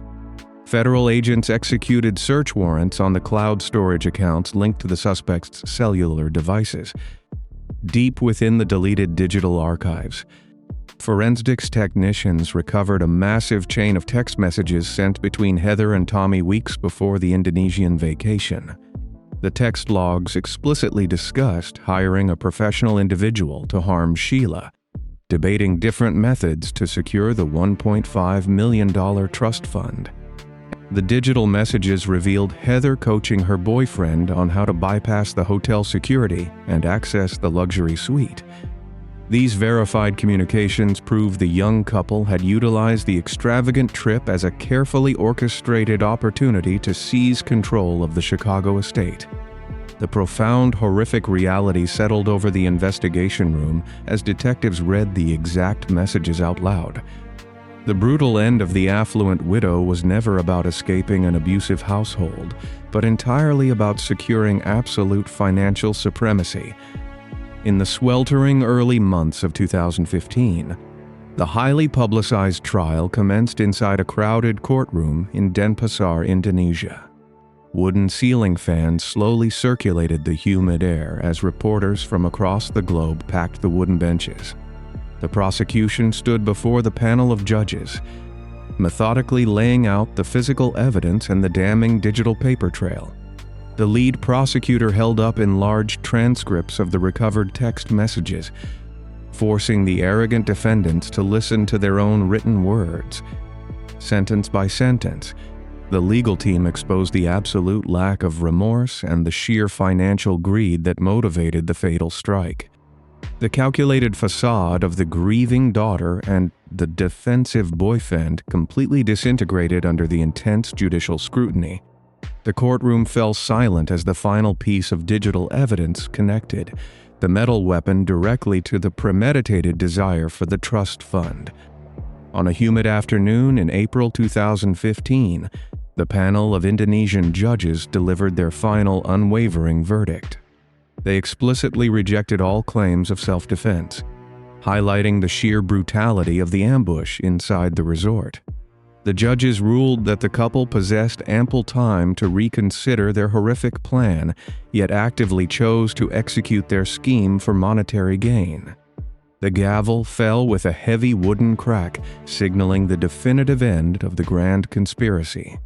The perpetrators stood frozen behind the defense table, their expressions shifting from extreme arrogance to profound, paralyzing dread. They finally realized that their high society privilege and deceptive narratives held absolutely zero power within the foreign judicial system. The terrifying reality of serving decades inside a notorious, overcrowded island prison finally washed over the convicted masterminds. The Indonesian court handed down severe penalties, sentencing Tommy Schaefer to 18 years inside the infamous Kirokan Penitentiary.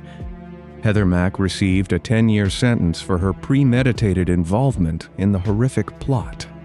During her time in the foreign facility, she gave birth to a child, raising the infant inside the concrete walls of the prison for the first few years. Meanwhile, back in Chicago, civil courts froze the entirety of the $1.5 million trust fund. Extended family members launched intense legal battles to ensure the convicted mastermind could never profit a single cent from her treacherous actions. The financial empire she so desperately craved remained entirely locked away, guarded by the rigid laws of the Illinois probate system. Her calculated gamble for absolute wealth resulted in absolute poverty behind iron bars. In October 2021, Indonesian authorities granted Heather an early release for good behavior, officially deporting her back to the United States. She boarded an international flight to Chicago, expecting to walk free upon landing on American soil. However, the federal justice system had patiently waited for 7 years, building an airtight case of their own. The moment the airplane tires touched the tarmac at O'Hare International Airport, federal agents stormed the boarding bridge. They placed the deported woman back into iron handcuffs, formally charging her with conspiracy to commit a crime in a foreign country, resulting in death. The illusion of a fresh start evaporated instantly, replaced by the crushing weight of the federal penal code. The relentless pursuit by American prosecutors proved that international borders could not shield a mastermind from ultimate accountability. In January 2024, a federal judge in Chicago delivered the final blow to the high society heir, sentencing her to 26 years in a federal penitentiary. The absolute finality of the law caught up to the arrogant daughter, ensuring she would spend the majority of her adult life locked inside a concrete cell.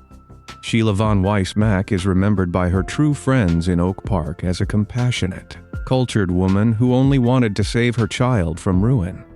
Her legacy remains an untarnished symbol of maternal devotion, standing in stark contrast to the greed that ended her life.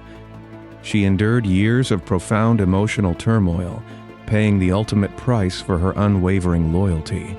But while this Chicago mastermind fell due to a careless paper trail of digital text messages, the illusion of high society safety is completely shattered in our next case. We travel to a sprawling, exclusive Florida mansion, where a prominent, wealthy real estate developer dials 911 to make a frantic, fatal confession about his own wife.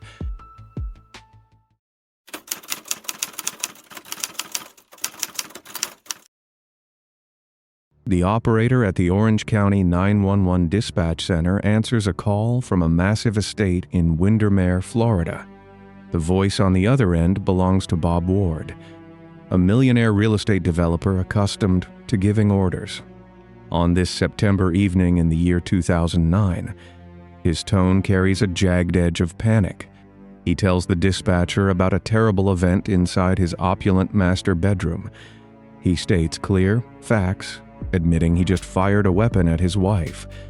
The line fills with chaotic background noise and heavy breathing as the dispatcher scrambles to send patrol cars.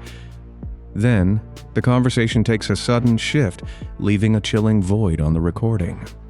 Isleworth stands as one of Central Florida's most exclusive gated communities, wrapped around a chain of pristine lakes. Towering security gates and private patrols keep the outside world far away from the manicured lawns and grand mansions. Residents expect absolute privacy and project an image of unshakable wealth. Bob and Diane Ward fit this high society mold. Bob built an empire developing luxury subdivisions, commanding absolute authority in boardrooms and golf courses alike. Diane moved through their 10,000-square-foot home as a devoted mother, known for her warm smile and generous spirit.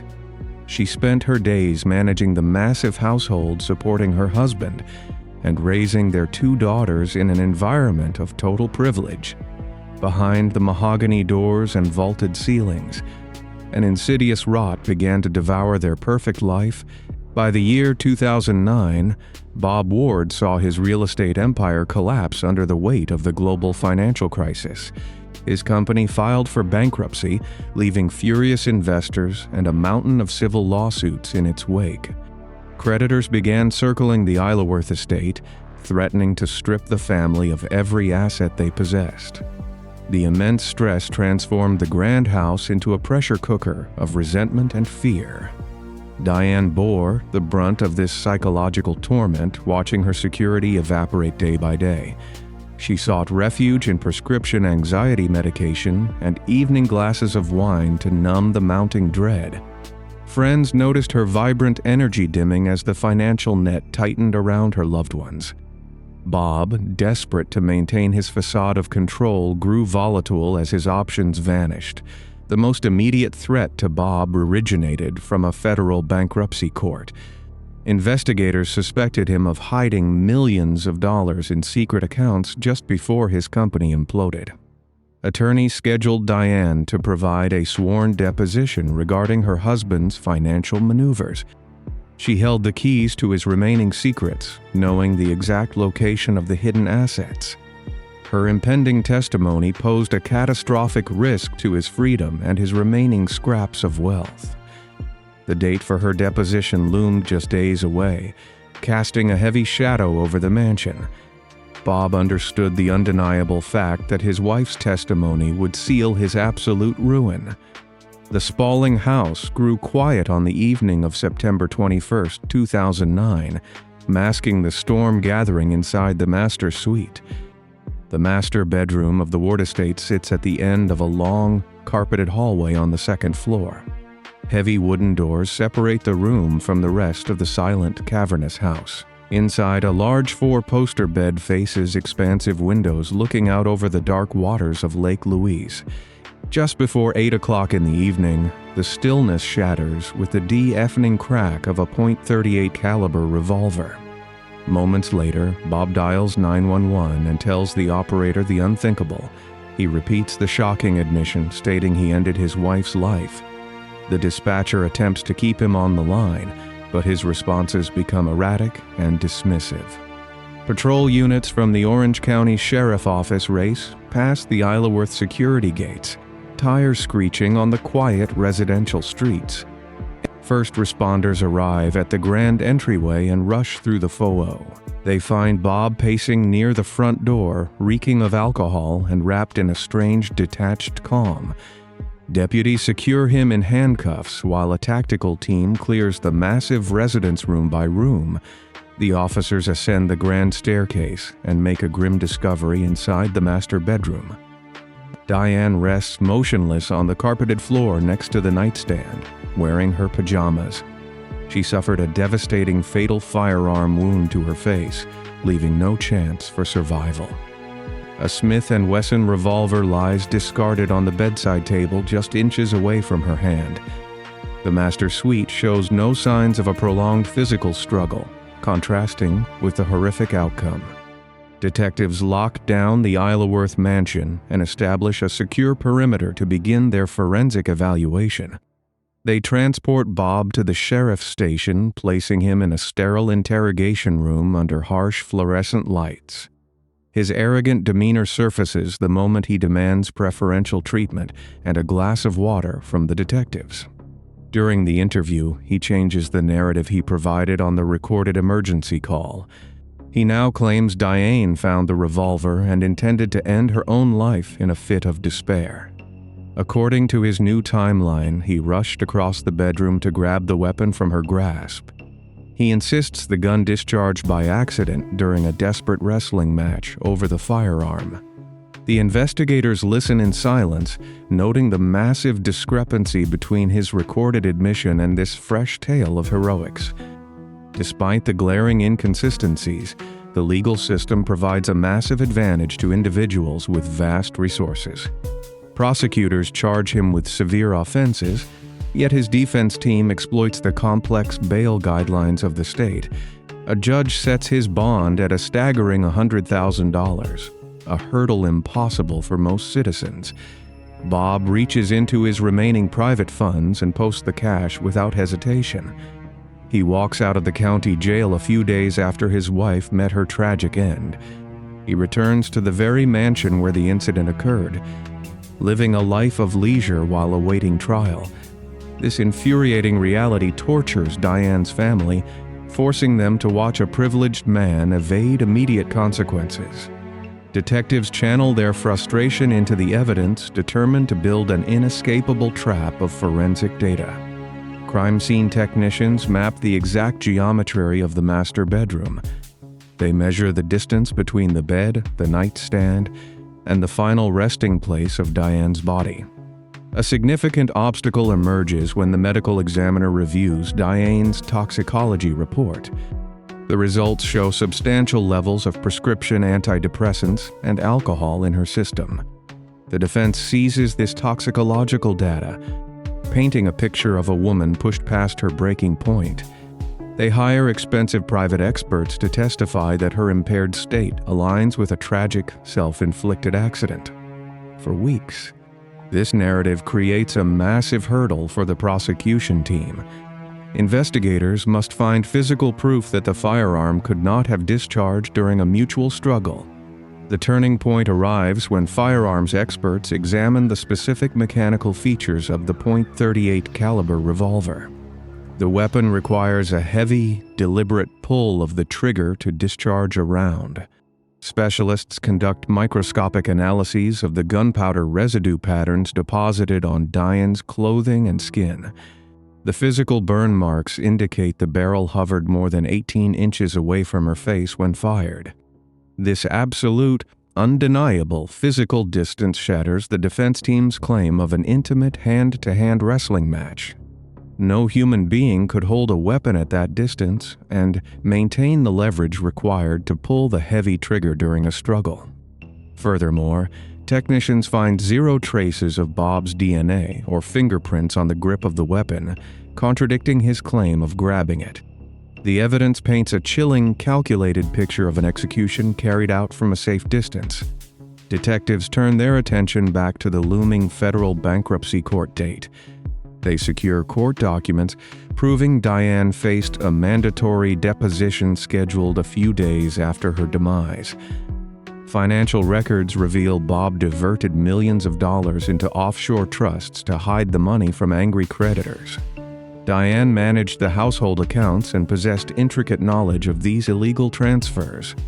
Investigators realize her testimony guaranteed a massive federal prison sentence for her husband. The state outlines a cold, terrifying motive rooted entirely in financial self-preservation. Bob viewed his wife not as a partner, but as an enormous liability threatening his remaining freedom. Armed with the stark gunpowder residue data and the undeniable financial motive, prosecutors prepare for a high-stakes trial. The criminal trial convenes in 2011 within the austere walls of the Orange County Courthouse. The defense team marches into the room with aggressive confidence. They parade expensive experts in front of the jury. They attack Diane's character, highlighting her medication usage to frame her as an unstable burden. The prosecution team projects absolute calm. They play the frantic 911 tape for the silent courtroom. The jury hears Bob's own voice admitting he fired the weapon. That singular, chilling recording strips away the polished facade of the wealthy real estate tycoon. The courtroom tension escalates. The state calls their primary forensic analyst to the witness stand. The expert walks the jury through the geometry of the master bedroom. He demonstrates the 18-inch gap between the weapon and the victim. He holds the heavy revolver high in the air. He shows the sheer force required to pull the trigger. The physical impossibility of a wrestling match hangs in the air. The prosecutor points a finger at Bob. He accuses the millionaire of silencing his wife to protect his hidden fortune. The jury deliberates with focused intensity, returning to the courtroom with a verdict. They find Bob Ward guilty of second-degree offenses regarding the loss of his wife. The judge issues a commanding sentence of 30 years in a state penitentiary. The immense wealth of the perpetrator, however, fuels endless legal appeals and procedural maneuvers. A higher court overturns the initial conviction due to a technicality involving jury instructions. This agonizing legal loophole forces Diane's loved ones to endure a massive retrial in the year 2018. The justice system demands a second flawless presentation of the undeniable forensic evidence. The second jury listens to the exact same haunting audio and views the identical gunpowder residue reports. They see through the arrogant defense tactics once again. The 2018 jury convicts him of manslaughter, and a judge reinstates the 30-year prison sentence. The wealthy developer trades his sprawling Isleworth mansion for a concrete cell, stripped of his fortune and his freedom. Diane's family secures the absolute closure they fought a decade to achieve. The illusion of high society immunity shatters against the unyielding reality of the justice system. Yet, this horrific tale of wealth and deception in Florida is matched by an equally chilling case of elite privilege on the other side of the country, where a comic book heir named Blake Liebel harbored a darkness few could comprehend.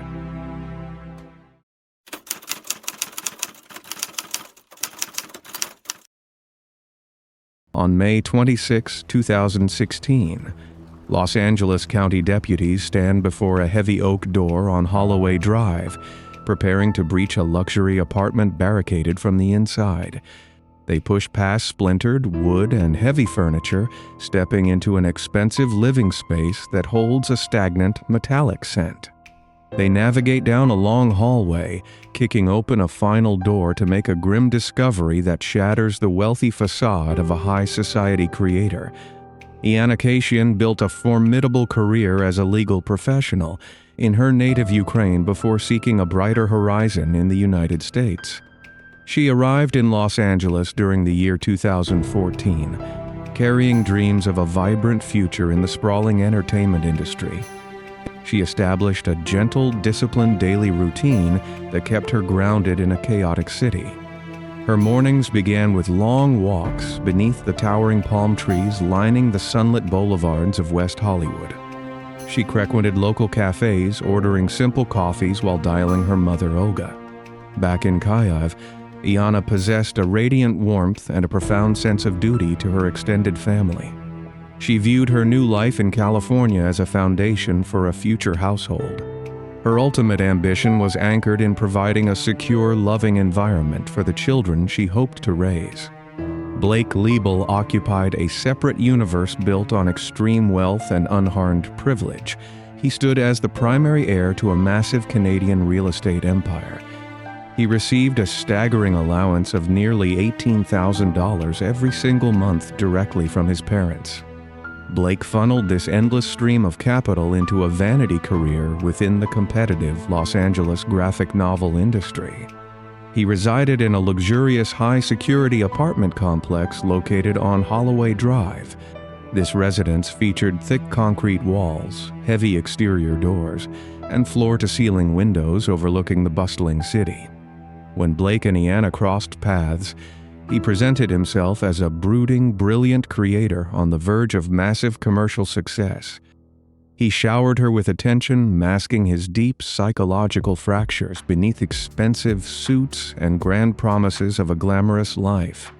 Early May 2016 brought profound joy to Iana. She welcomed a beautiful daughter into the world, achieving her long-held dream of motherhood. The atmosphere inside the Holloway Drive residence soured in the weeks following the infant's arrival. Blake exhibited erratic behavior, spending his days locked inside the shadowed rooms of their expansive home. He harbored intense resentment toward the newborn for monopolizing Iana's time and affection. Iana recognized the shifting, hostile environment and took immediate action to ensure her baby remained safe. She packed essential belongings and relocated to a separate residence alongside her mother, Olga, who was visiting from Eastern Europe to help with the child. By moving out, Iana established a firm physical boundary. placing several miles of busy Los Angeles streets between her vulnerable infant and Blake. On May 24, 2016, Iyanna made a fateful decision to resolve their outstanding logistical issues in person. She left her mother and the newborn safely secured in their temporary home. She navigated the heavy midday traffic of West Hollywood, driving straight toward the imposing residential structure on Holloway Drive. She parked her vehicle in the subterranean concrete garage, stepping into the elevator to ascend to his specific floor. She walked down the long, brightly lit corridor, eventually stopping before his thick, unyielding front door. Iyanna intended to engage in a brief rational discussion regarding their shared financial responsibilities and the welfare of their daughter. She stepped across the threshold, operating under the tragic assumption that she could reason with the affluent creator. The heavy metallic locking mechanism clicked shut behind her, topping her inside his isolated world. As May 24 faded into May 25, Olga paced the floor of her apartment while the sun set over Los Angeles. Her repeated phone calls to Iyanna rang endlessly into voicemail, triggering an overwhelming sense of dread. This silence represented a stark deviation from Iyanna's deeply ingrained habits as a fiercely devoted new mother. Olga contacted the Los Angeles County Sheriff's Department, pleading for a welfare check at the specific Holloway Drive address. Patrol deputies arrived at the luxury complex late that evening. Navigating the maze of high-end corridors, they approached Blake's unit and knocked on the exterior door. Blake opened the door a fraction, projecting an aura of calm irritation, and stated that Iyanna had departed hours ago. The deputies operated under strict departmental protocols that prohibited forced entry into a private dwelling without visible evidence of immediate peril. They recorded his statement and departed the scene, leaving a frantic Olga paralyzed by systemic limitations. The morning of May 26 dawned bright and clear, yet Iyanna remained vanished. Olga refused to accept the initial bureaucratic complacency and traveled in person to the local sheriff's station. She sat before the desk, sergeant detailing Iyanna's unshakable dedication to her vulnerable infant. Law enforcement personnel recognized the immense gravity of the situation upon running Blake's name through criminal databases. The system generated a glaring red flag, revealing severe legal allegations involving his assault on a different woman just weeks earlier. This critical piece of intelligence elevated the missing person report to a high-priority tactical response. A specialized team of deputies rushed back to the Holloway Drive address, determined to breach the perimeter. They reached the specific hallway and found the heavy wooden door securely locked from the interior. The deputies pounded against the wood, shouting commands, but received no response from the silence inside. Commanding officers determined that forcing entry was a mathematical necessity to preserve human safety. They deployed a heavy steel battering ram against the reinforced locking mechanism of the front door. The deputies shoved the splintered wood inward, discovering a massive obstruction blocking their path. Blake had constructed a massive barricade in the foyer using heavy sectional sofas, solid wooden tables, and dense decorative sculptures. The tactical team physically pushed these heavy obstacles aside, stepping into the expensive living space. The air inside the residence hung heavy and stagnant, carrying a sharp, metallic scent that placed the veterans on maximum alert. They drew their service weapons, sweeping methodically through the expansive living area and the adjacent modern kitchen. The team advanced in a tight formation down the main interior hallway, clearing several empty rooms along their route. They arrived at the master bedroom situated at the far end of the corridor, where the disturbing odor overpowered their senses. The lead deputy kicked open the master bedroom door, illuminating a scene of absolute devastation. They discovered Iyanna Kasian resting on the primary bed, devoid of life. She had met a protracted, agonizing end, depleted of her vital fluids in a manner that baffled the seasoned investigators. The surrounding walls and expensive furnishings bore the chaotic visual signature of a prolonged, methodical event. Another team of deputies located Blake Liebel cowering inside an adjacent room, dressed only in loose shorts. He offered no physical resistance as officers secured his wrists in heavy steel handcuffs. The command staff locked down the entire residential complex, requesting elite forensic specialists to process the extensive area. Crime scene technicians arrived in white protective suits, photographing every square inch of the damaged bedroom. They cataloged numerous disturbing items scattered across the floor, gathering physical proof of a wealthy man operating outside the boundaries of human empathy. Detectives transported Blake to an isolated interrogation room, placing him beneath glaring fluorescent lights. He sat across the metal table from seasoned investigators, radiating immense arrogance while refusing to answer basic questions. The official inquiry struck a formidable legal wall when Blake's expensive defense team arrived and shielded him from further interrogation. His attorneys began constructing a complex defense theory based on sudden severe cognitive failure. They filed extensive motions arguing that Blake experienced a profound psychological break, rendering him legally unaccountable for his actions. This expensive legal maneuver threatened to trap the prosecution in years of endless psychiatric evaluations and tedious courtroom delays. However, the lead detectives pivoted their strategy, diving deep into Blake's professional creative history. They unearthed a published graphic novel titled Syndrome, a dark project Blake had heavily financed and guided years earlier. The illustrations within this book depicted specific, grim scenarios that perfectly matched the unique anomalies found inside the West Hollywood bedroom. The discovery of the graphic novel shattered the defense team's narrative of a sudden psychological snap.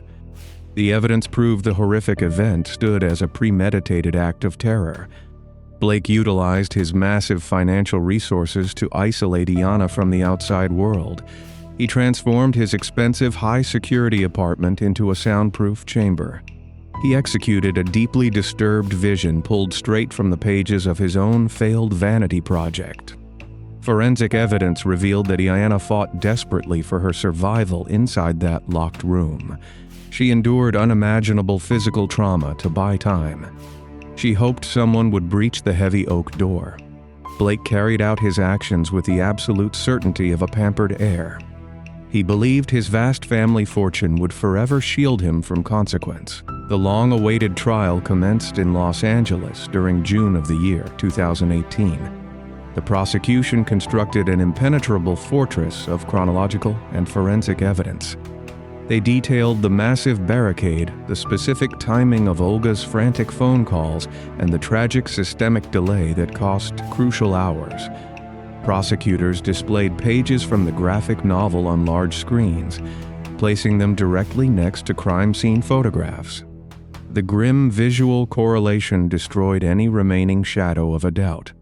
Blake sat rigidly at the defense table in a tailored suit, his lifelong aura of superiority dissolved under the crushing weight of scientific facts. The high-priced defense lawyers failed to convince the jury of his supposed mental incompetence. The citizens in the jury box recognized the absolute truth behind the wealthy facade. They saw a cruel, calculating predator who permanently stole a devoted mother from her newborn daughter. The Los Angeles jury deliberated the horrific facts with exceptional speed. They filed back into the hushed courtroom to deliver a resounding, definitive verdict. They found Blake Liebel guilty of the highest degree of taking a human life. Furthermore, they convicted him of special circumstances involving profound physical torment and intentional mayhem. The presiding judge addressed the silent room, labeling the event as a display of unparalleled depravity. The court handed down a rigid sentence of life in a state penitentiary without any possibility of parole. The justice system stripped the arrogant heir of his sprawling apartments, his massive allowance, and his liberty. He now occupies a stark concrete cell, permanently exiled from the luxurious world he exploited. His boundless family wealth ultimately failed to purchase an escape from absolute accountability. Iannikashin's dedicated mother Olga emerged from this legal nightmare as the steadfast protector of her granddaughter. She successfully secured full legal custody of the infant girl. Olga returned to Eastern Europe determined to raise the child surrounded by love and shielded from her father's legacy. Ianna remains honored not by the grim finality of her existence, but by the radiant warmth and dedication she showed her family. The fierce determination of a grandmother forced a flawed system to correct its initial hesitation and deliver undeniable justice. The gavel strike in Los Angeles proved that no amount of inherited capital can hide a predator. The dangerous delusion that immense wealth grants immunity to the law stretches far beyond the California coastline. We now turn our focus to the wealthy enclaves of Connecticut, where another affluent husband utilized his powerful status to orchestrate a vanishing act that shocked the nation.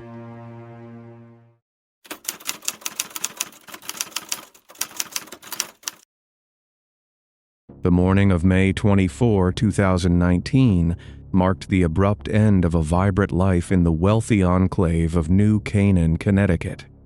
Police officers stepped into a darkened, cavernous residential garage, shining their heavy flashlights across the cold concrete floor.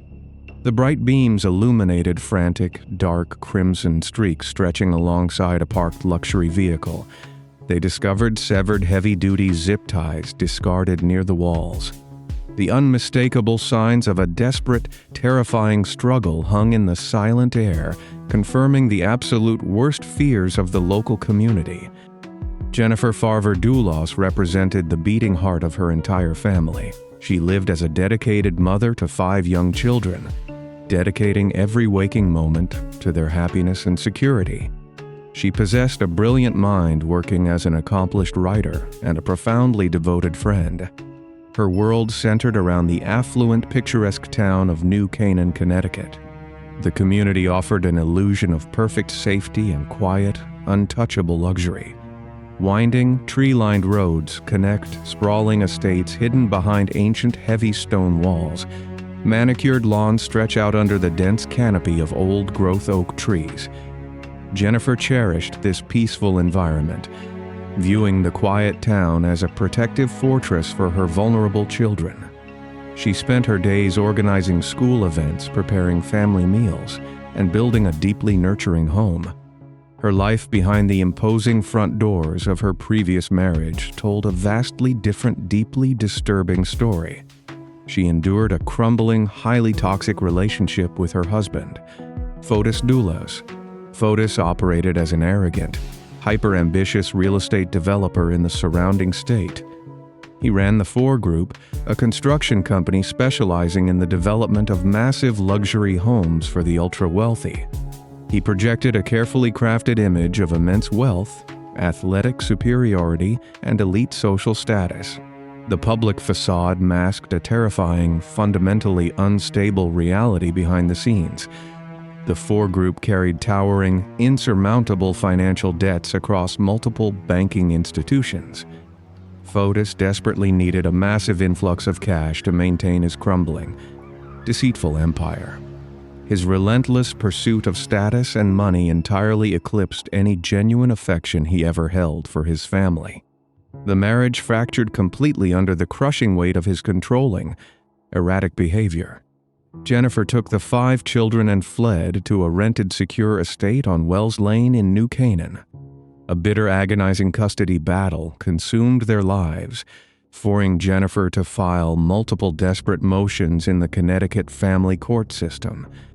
She explicitly warned the presiding judges that her estranged husband presented a severe, undeniable physical danger. The legal system displayed a catastrophic failure of intuition and basic human empathy. The court treated her profound, genuine terror as standard exaggerated divorce posturing. Rigid bureaucratic protocols kept the predator involved in the daily routines of the children. The magistrates ignored the glaring red flags of financial desperation and domestic intimidation. Jennifer lived in a constant state of hypervigilance, waiting in the shadows for the inevitable retaliation. The morning of May 24, 2019 began with a familiar, chaotic rhythm. Jennifer guided her 5 children through their morning routines, ensuring their backpacks were packed and ready.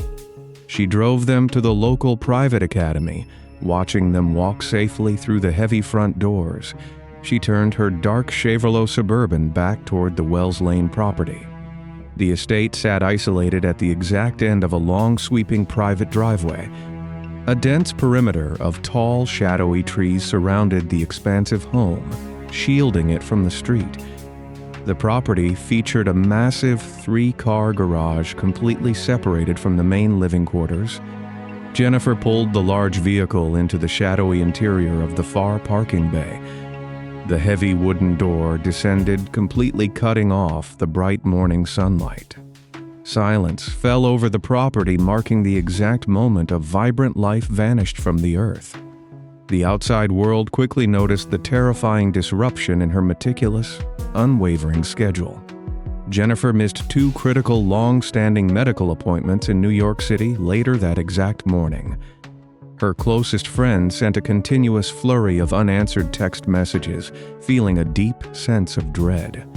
The children's nanny arrived at the empty house, finding the utter silence deeply unnatural and alarming. She placed a frantic call to the local authorities as the afternoon shadows lengthened across the lawn.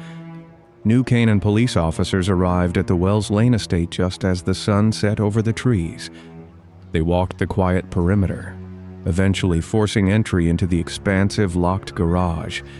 They shined their flashlights across the concrete floor, sweeping the beams from wall to wall. The lights illuminated dark crimson smears stretching alongside a parked Range Rover.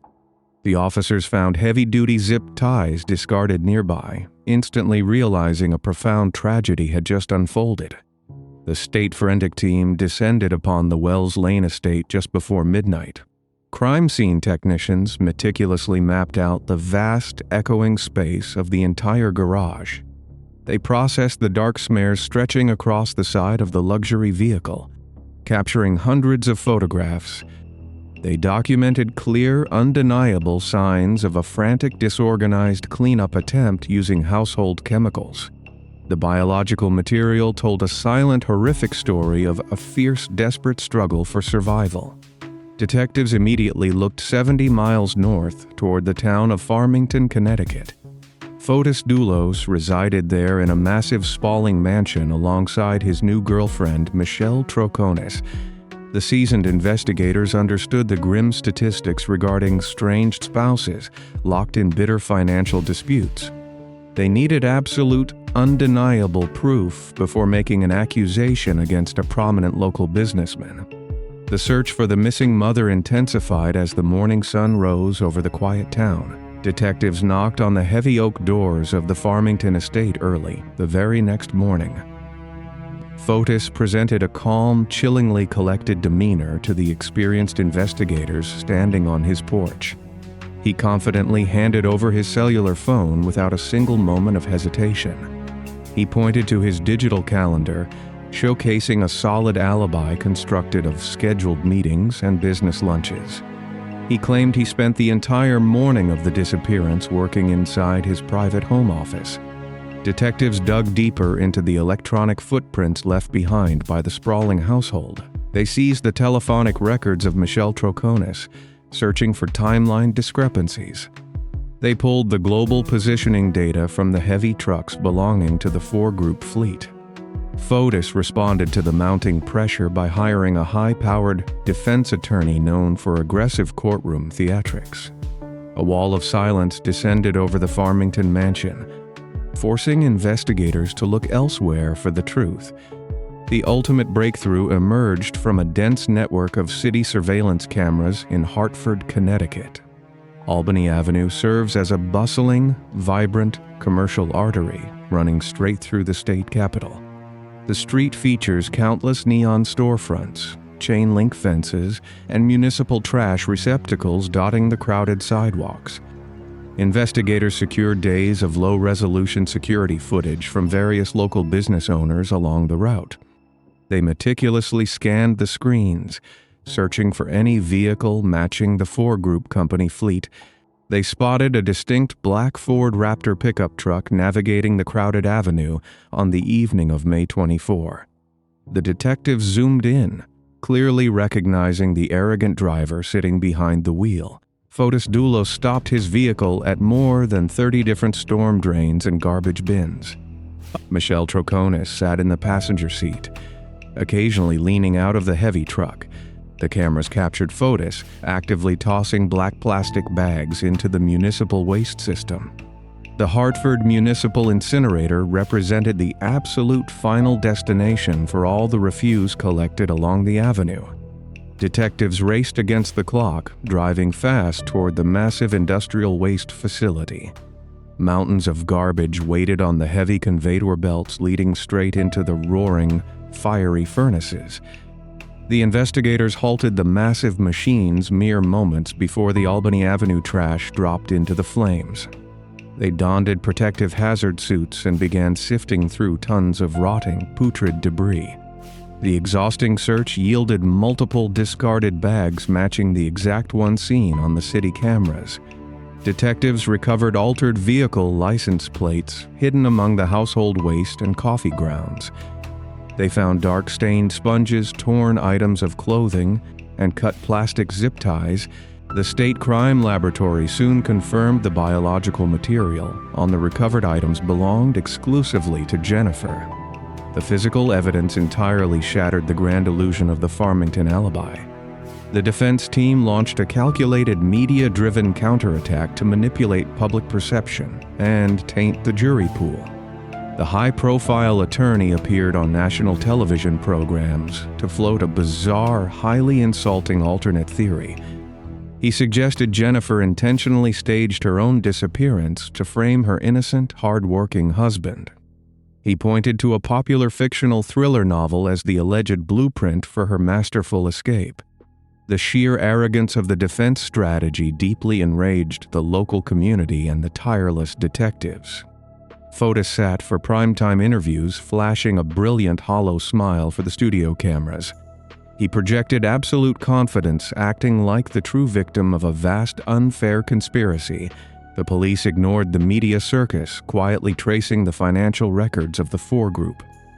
They discovered massive debts, towering lawsuits, and the ultimate, undeniable financial motive. Fotis desperately needed access to the multi-million-dollar trust funds established solely for his 5 children. The detectives finally reconstructed the precise, chilling timeline of the morning ambush. The scattered pieces snapped together into a terrifying picture of predatory patience and calculated cruelty. Fotis intentionally left his own cellular phone inside the Farmington mansion to create a false digital footprint. He drove an older, inconspicuous red Toyota Tacoma belonging to an unsuspecting company employee. He navigated the winding morning highways down to the wealthy, quiet enclave of New Canaan. He parked the borrowed truck on the quiet wooded edge of Waveney Park. The vast recreational space sat less than 3 miles from the Wells Lane estate. He retrieved a vintage French bicycle from the truck bed. He pedaled silently through the morning mist, moving straight toward his estranged wife. The mastermind arrived at the isolated home, slipping unnoticed into the cavernous, empty garage. He waited inside the silent, shadowy interior of the garage with terrifying, unwavering patience. The heavy wooden doors blocked out the morning light, creating an isolated, soundproof trap. Jennifer returned from the school run, pulling her vehicle into her designated parking space. She stepped out of the car, entirely oblivious to the threat lurking in her own sanctuary. The physical evidence outlines a sudden, overwhelming attack designed to end her life immediately. The predator bound her with the heavy-duty zip ties, silencing her voice forever. He cleaned the immediate scene with terrifying clinical efficiency to erase his presence. He loaded his tragic cargo into the back of her own dark Chevrolet Suburban. He drove the vehicle away, eventually abandoning it near the sprawling woods of Waveney Park. He vanished back up the highway in the red pickup truck, leaving behind a shattered family. Law enforcement tightened the net around the arrogant mastermind in January 2020. They arrived at the Farmington mansion in force, charging Fotis Dulos with the ultimate fatal crime. The presiding judge demanded an astronomical bail amount, recognizing his international ties and immense wealth. Fotis managed to secure a temporary bond, returning to the empty, echoing halls of his sprawling estate. The walls quickly began to close in as the bonding company questioned the actual value of his collateral properties. The judge scheduled an emergency hearing to officially revoke his freedom and send him to a concrete cell. Fotis faced the terrifying prospect of a harsh prison environment, completely stripped of his luxury and elevated status. He realized his brilliant legal maneuvering and high-priced attorneys could no longer protect him from reality. The prospect of facing a jury of his peers proved entirely too much for his fragile ego to endure. He refused to stand trial, choosing permanent cowardice over legal accountability. On the scheduled morning of the bond hearing, police conducted a routine welfare check at the Farmington estate. They made a grim discovery inside a running vehicle parked inside his closed garage. Fotis made a permanent, fatal choice, taking the location of his victim with him to the grave. The justice system immediately pivoted toward his accomplices, refusing to let the vast conspiracy go unpunished. In the year 2024, a jury convicted Michelle Troconis of conspiracy and evidence tampering. The grueling, highly publicized trial exposed the deep moral rot hiding behind the facade of elite wealth. The judge handed down a lengthy prison sentence, offering a small measure of justice for the grieving family. The 5 children remained safe, wrapped in the protective care of their maternal grandmother. They grew up far away from the grasping reach of elite greed and psychological manipulation. The destruction wrought by untouchable arrogance always leaves a lasting scar. Much like the final haunting conclusion of our journey today, these 10 chilling cases reveal a terrifying truth about human nature. Behind the manicured lawns, designer suits, and exclusive country club memberships, blinding greed can completely rot the human soul. The relentless fear of losing status transforms respected community members into cold, calculating monsters. How many similar predators currently hide behind a mask of high society perfection? Thank you for watching this deep dive into the darkest corners of elite privilege. Click the video currently on your screen to explore another compelling mystery.